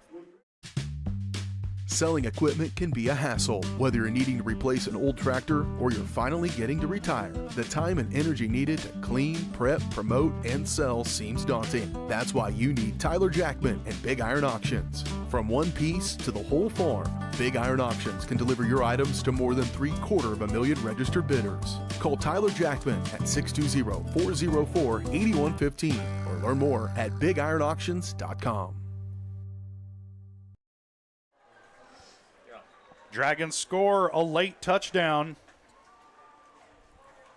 They go about 60 yards in 5 plays, capped off by a 9-yard touchdown pass from Jamarcus Davis to Malachi Meadows to cut the lead to 12 here with just barely over 3 minutes left to play in this matchup. And the Dragons need something to go their way here very quickly. Yeah, you can imagine an onside kick's coming right up. We'd expect that if we can get that, throw a very quick touchdown. Almost got this onside kick last time. Yeah, super close. It bounced off a Paola player, and the Dragons had a shot at it, just couldn't get it. Here it comes again from Ureta. There's the there we go, baby. And it's off. It's yes. Loose ball. The Dragons have it. Sir. Dragons have it at their Paola 42-yard line. And that's exactly what the doctor ordered if you're wearing purple and white tonight.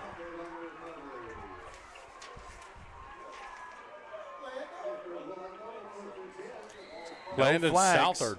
No flags. Dragons take over at the Paola 42. They're down by 12. They got to have 2 scores here, so let's not. Yeah. I mean, You know, we're not counting their chickens. Still a long way to go here for Pittsburg High, but recovering the onside kick, that's step 1. Yeah, Landon Southard with the recovery of the onside kick. Great job. Davis brings them up to the line. Now Paola wants a timeout to talk it over. 2:58 to play. Dragons trailing by 12, 33-21. We'll step away for a quick break and be back. You're watching Dragon Football on Pittsburgh Sports Live.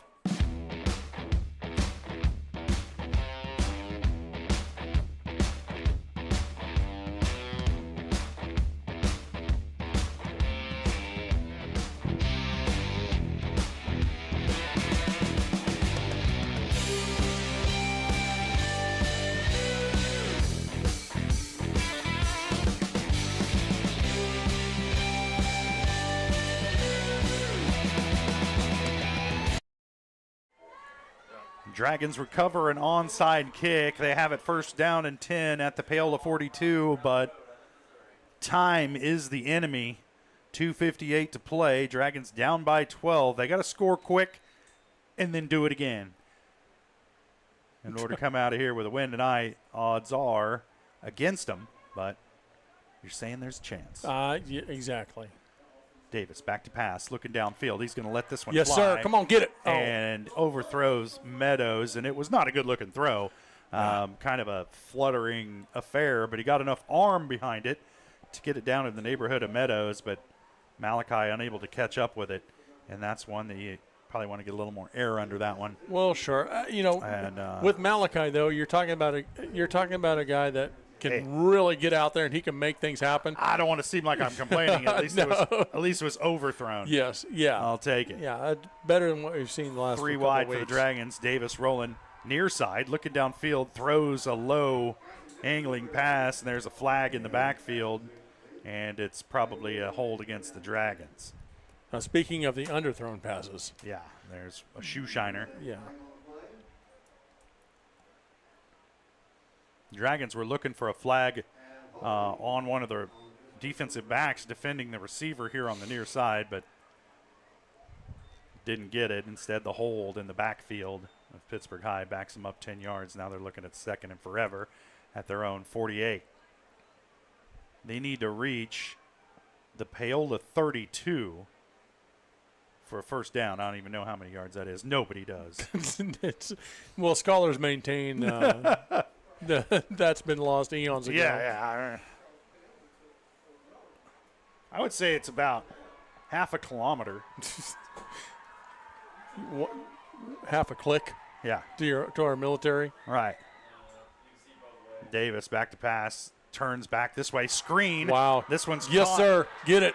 Caught by Profit. He's off and running, tracked down from behind inside the 30 at about the 26-yard line, and that's enough to move the chains for the Dragons. First down and 10 from the 26. I love it. I love the gutsy play call there. Good for the Dragons. Let's keep it going, boys. Now Davis back to pass again. Being pressured, he's going to tuck this one. A lot of white jerseys to get through, and he's going to pick up a short gain up across the 25 to about the 22. And a timeout, Dragons. There we go. Stop the clock with 2:21 left to play, trailing by 12. Yeah, I mean, fact of the matter is, you score one here, and of course, I mean, odds aren't exactly great that you get another onside. But I've seen weirder things in my life. And in high school sports, yeah, when the pressure's on, who knows what kids are going to do? Exactly. And you put your opponent in a position that puts them under pressure. Yeah. And you just let the chips fall where they may. And the Dragons trying to get into a position where they can do just that. But first, they're going to have to come away with some points. Yeah. Here on this drive, you got to put it in the end zone right now. Yeah, it can't take forever. So second down, and I'll call it about 4 at the 21.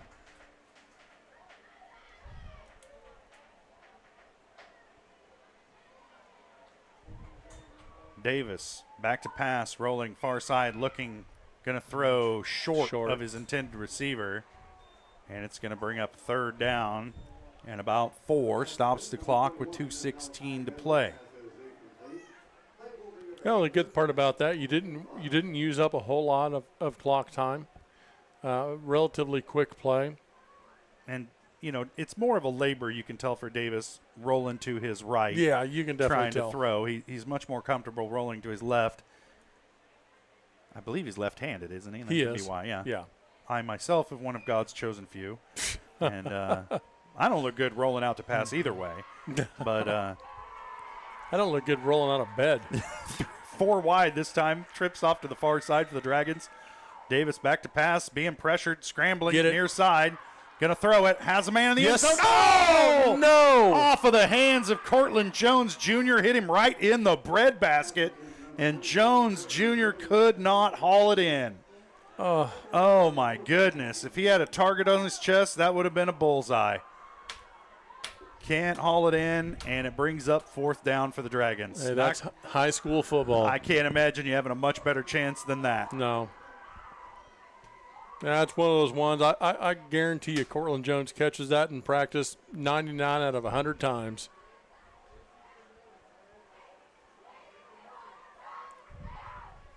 Fourth down now for the Dragons, 2:09 to play. They need about 5 yards for the first down. Davis. Oh, no. Lost the ball, fumbled it, Paola ball. Yeah. You can tell by the way he was carrying it. Yeah. It was fixing to be a fumble. Like, you can't haul it around like a loaf of bread down around your waist. And that one easily slapped away by a Paola defender. And I'm not sure if he was going to pass and just kind of lost a handle on it and was trying to get it back. But it was certainly unorthodox looking, as maybe he was trying to decide whether to run or pass with it and just kind of lost it. But Paola comes away with it. 2:02 to play, and I think they got to pick up maybe a first down here. Yeah. In order to ice this one. Yeah, I think once they get their a first down, they can pretty well let the clock do the rest for them.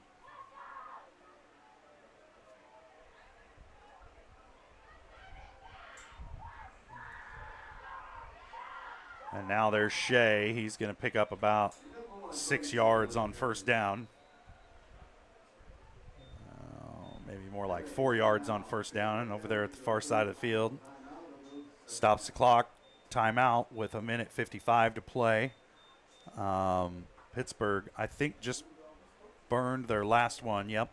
Yeah. And so nobody can stop the clock here for the rest of the duration of the game. And if Paola can pick up one first down, this game's over. Yeah. Not enough going our way. I feel like we opened it up a little too late. And for the Dragons tonight, I'm sure they can go back and look at the film of this game and there's 5 or 6 plays where if you make the play, it's a different game. Yeah. And for whether it's sure. an open field tackle in the opponent's backfield, whether it's coming down with a touchdown catch that hits you in the numbers, there's lots of individual plays, 4 or 5 of them throughout this game where if the Dragons can just make the play, this is a very different ball game. Yeah, I think outside of the Shawnee probably Mission every game South, I think you just described every game. Yeah. It's just a play here and there that this season the Dragons just haven't been able to make that open field tackle or make that clutch reception, and it's cost them. So Stein under center. Going to turn around and hand it to Shea, and he'll pick up a couple before he's stopped. And the clock will run now under a minute 45 to play in the game. 3rd down for Paola. Call it a 3rd down and 4 from their own 29. Yeah, it looks like Partee and Pinamani both in on that. Pinamani maybe got the first hand on him. Partee cleaned it up.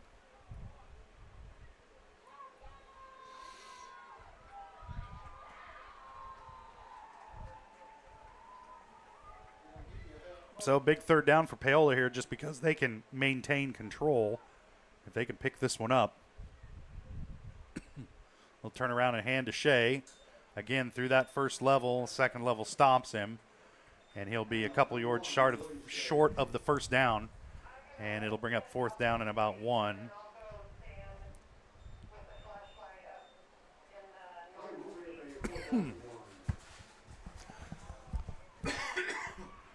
About sums it up. They're going to go for it here on 4th and short. Stein under center. You can see maybe they're trying to hard count. Yeah, I mean, if you're Paola, why not go ahead and go for it and put the game away right now? Well, you don't have a timeout, so you have to run something. Yeah, you got to do something. And there's Shea. He's got the first down. And that's your game, folks. It's just a matter of running 26 seconds off the clock. And Paola's going to get out here with the win. They'll improve to 3-2.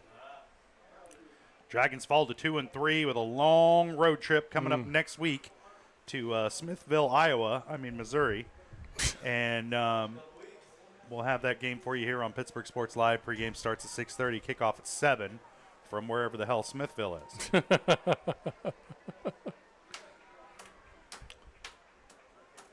Coffeyville's out there just begging for us to play them. Yeah. I think I can hear them. Yeah. Like, hey, come down here to Coffeyville. Yeah. No. I know a restaurant up around that area. We're in Smithville? Well, I'm not sure it's in Smithville. Is it Subway? Yeah. No. I think it's a Scottish restaurant, McDonald's or something like that. Oh, McDougal's? Yeah. The Big Mick? Yeah. Well, they got the golden arches. They got the golden arcs. Right. Yeah. Well, the Dragons drop a pretty lopsided game tonight, 33-21 to the Paola Panthers. And if you've watched this entire game, it really didn't seem that close for much of the game. The Dragons trailed 19-0 at the half and were able to battle back and make it in at least more than an academic exercise in the second half. But Paola, I would say, pretty much had control of this game from about the end of the first quarter. And they led by 12 for most of the second half. The closest the Dragons were able to get was 12. And Paola able to add on to that lead. And they're going to win it tonight by 12, 33-21. And they'll improve to 3-2. Dragons fall to 2-3. We'll step away for a quick break. We'll be back with more of the post-game show. You're watching Dragon Football on Pittsburgh Sports Live. At Girard Medical Center, our physical and occupational therapy department is dedicated to helping you bounce back stronger. Whether you're recovering from an injury, surgery, or just want to move better every day. From student athletes to seniors, we provide personalized care and expert support right here at home. To learn more about our therapy department and our other services, visit GirardMedicalCenter.com, a proud supporter of the Girard Trojans and your hometown team for health and healing. Rooted in rural, focused on you. It's The Rush. Every touchdown, basket, goal, or lap is filled with excitement. It's why we love the game. It's why we play the game. It's also why we bet on the game. The Rush is why we need a plan. A plan to bet responsibly and not lose more than we can afford. Problem sports gambling can ruin the love we have for sports. So know when enough is enough. Know when the game is playing you. Contact 1-800-GAMBLER for help today. Whether you're trying to make the most of the next harvest, navigating a changing business landscape, or planning for the next chapter in your life, the professionals at Prime Accounting Solutions are here to help. With 10 locations, Prime Accounting offers convenient, friendly accounting and tax services at a fair price. Payroll, bookkeeping, business planning, personal tax filing, and more. And now Prime is the place to go for insurance. To find a location near you, go to primeaccounting.net. At the Farm and Ranch Division of the 4-State Agency, we're a team of experts who genuinely care about you and your farming operation. That's why whether it's a visit to your farm or a friendly chat at our office, we're committed to delivering the service you deserve. Our team is fully licensed in both crop insurance and LRP, allowing us to cover your entire farming operation across Kansas, Missouri, Oklahoma, and Arkansas. Contact us today to see how we can help. Selling equipment can be a hassle. Whether you're needing to replace an old tractor or you're finally getting to retire, the time and energy needed to clean, prep, promote, and sell seems daunting. That's why you need Tyler Jackman and Big Iron Auctions. From one piece to the whole farm, Big Iron Auctions can deliver your items to more than 750,000 registered bidders. Call Tyler Jackman at 620-404-8115 or learn more at bigironauctions.com. From the phone call to the service call, Roto-Rooter is there with fast and reliable sewer and drain service. From repair and replacement to septic and grease trap pumping, Roto-Rooter is here for you. With video inspections, Roto-Rooter can identify the exact issue to get the repair done quickly and correctly. Complete sewer line repairs or replacements, Roto-Rooter has you covered. Serving Crawford, Bourbon, and Cherokee counties, Roto-Rooter, 620-231-5630. Nothing says luxury like a Lincoln.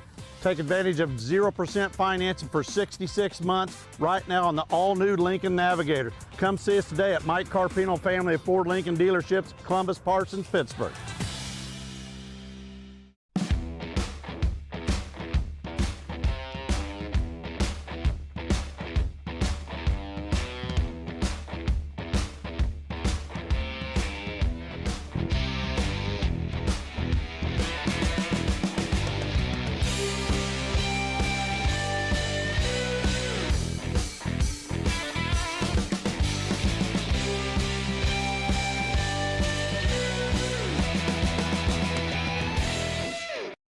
It's the rush. Every touchdown, basket, goal, or lap is filled with excitement. It's why we love the game. It's why we play the game. It's also why we bet on the game.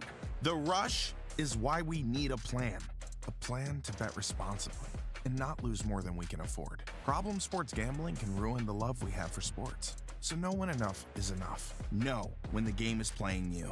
Contact 1-800-GAMBLER for help today.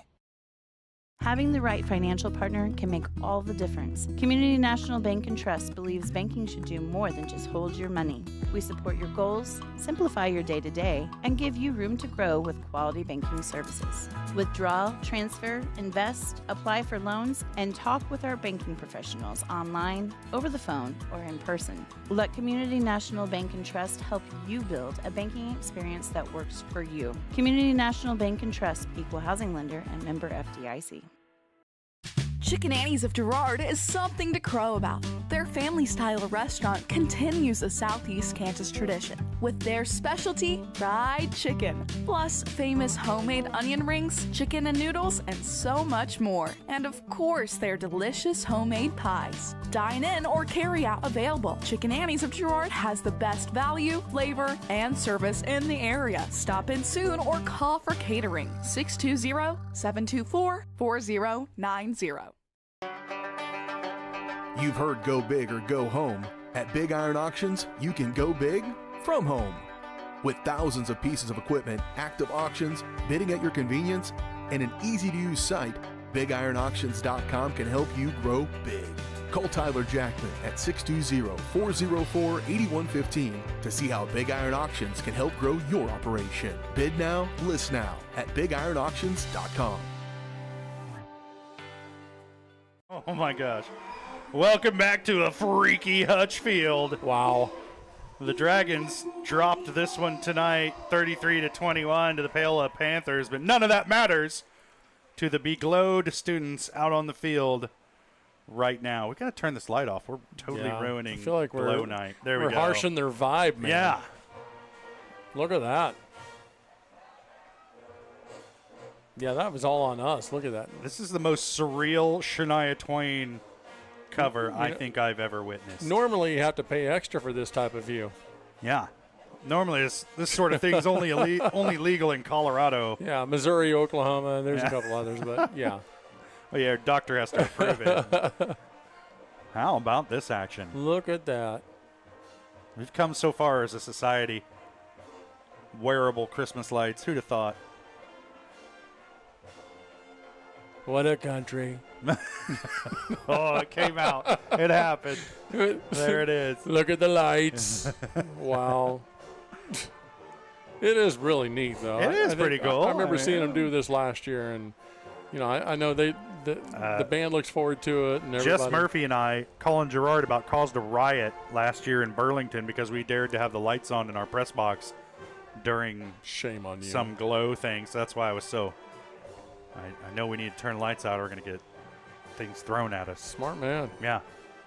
Once bitten, twice shy, buddy. Last thing we need is a tuba heading through the glass here. Yeah. It's pretty far out, man. It is far out, man.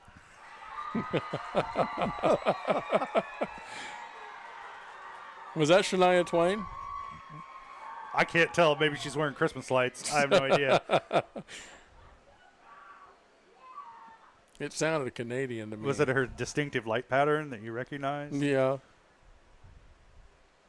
Look at that. The light up sunglasses. I mean, everybody went all out on this. Yeah. You know, some schools waste all their money on xylophones. Not us. Not Pittsburg High. Not up in here, here, when baby. you can wear Christmas lights. It's cool looking. You know what? I'll take these lights over a xylophone? Over a xylophone Any day of the week. Any day of the week.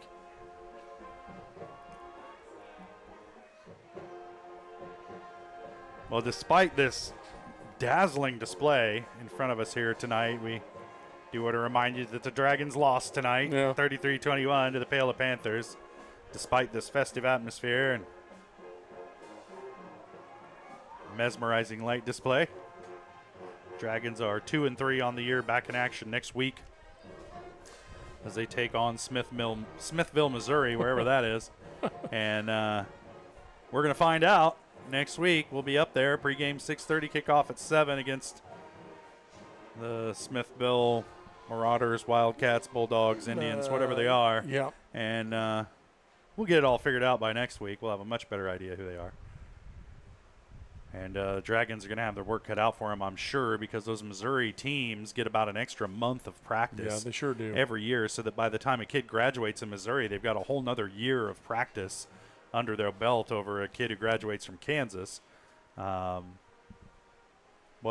No, I'm looking at, someone's got like the light tubes on them or something. I feel like Macho Man, like, whoa, man. Wow, like that's they're not just regular Christmas lights. Someone's got light tubes on them. Hey, folks, never mind. JJ's over here having an experience. This is something else. It's a life-changing event. Yeah, I've never seen it from this angle. Have you ever thought about the cosmos, man, and how we're all just specks, man? Just dust in the wind. wind. All we are is dust in the wind.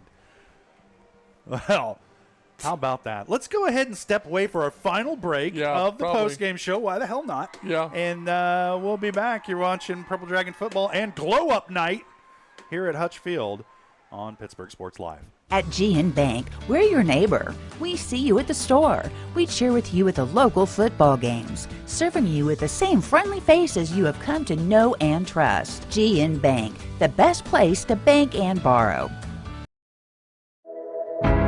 At Girard Medical Center, our physical and occupational therapy department is dedicated to helping you bounce back stronger.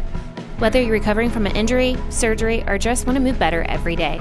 From student athletes to seniors, we provide personalized care and expert support right here at home. To learn more about our therapy department and our other services, visit GerardMedicalCenter.com, a proud supporter of the Girard Trojans and your hometown team for health and healing. Rooted in rural, focused on you.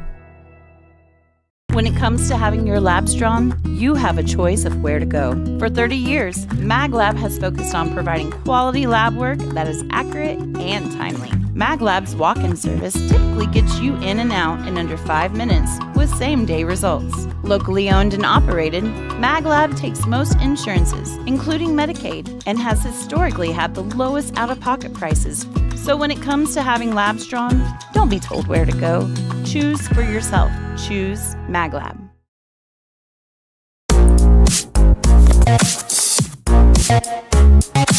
Hold on.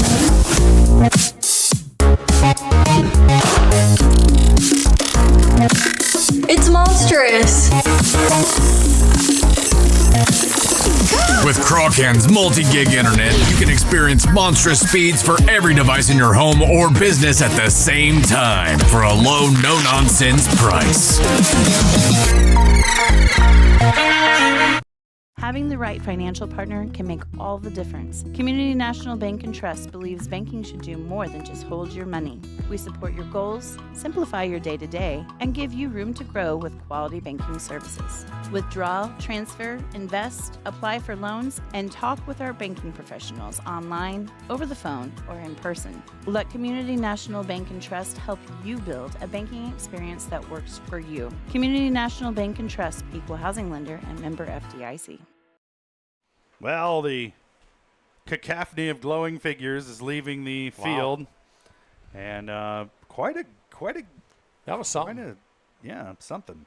Yeah, I liked it. I was searching for the proper adjective, and it just escaped me. But well, you said far cacophony. out, man. Far out. Yeah, it's far out, man. The dude abides. Yeah. The royal we are very pleased with this. Yeah. Well, Dragons dropped this one tonight, 33-21. We really enjoyed the Glow show. Yeah. And many respects, the best part of the evening. And Dragons back in action next Friday night against Smithville. Yeah. And we'll be up there for you. Pre-game 6:30 kickoff at 7. Dragons fall to 2-3 on the season. Paola improves to 3-2. And the Dragons on the road next week. We'll have that for you here on Pittsburgh Sports Live. But that's going to do it for us tonight. For J.J. Carlinger, I'm Josh Leitner saying thanks for joining us. You've been watching Pittsburgh Purple Dragon football on Pittsburgh Sports Live.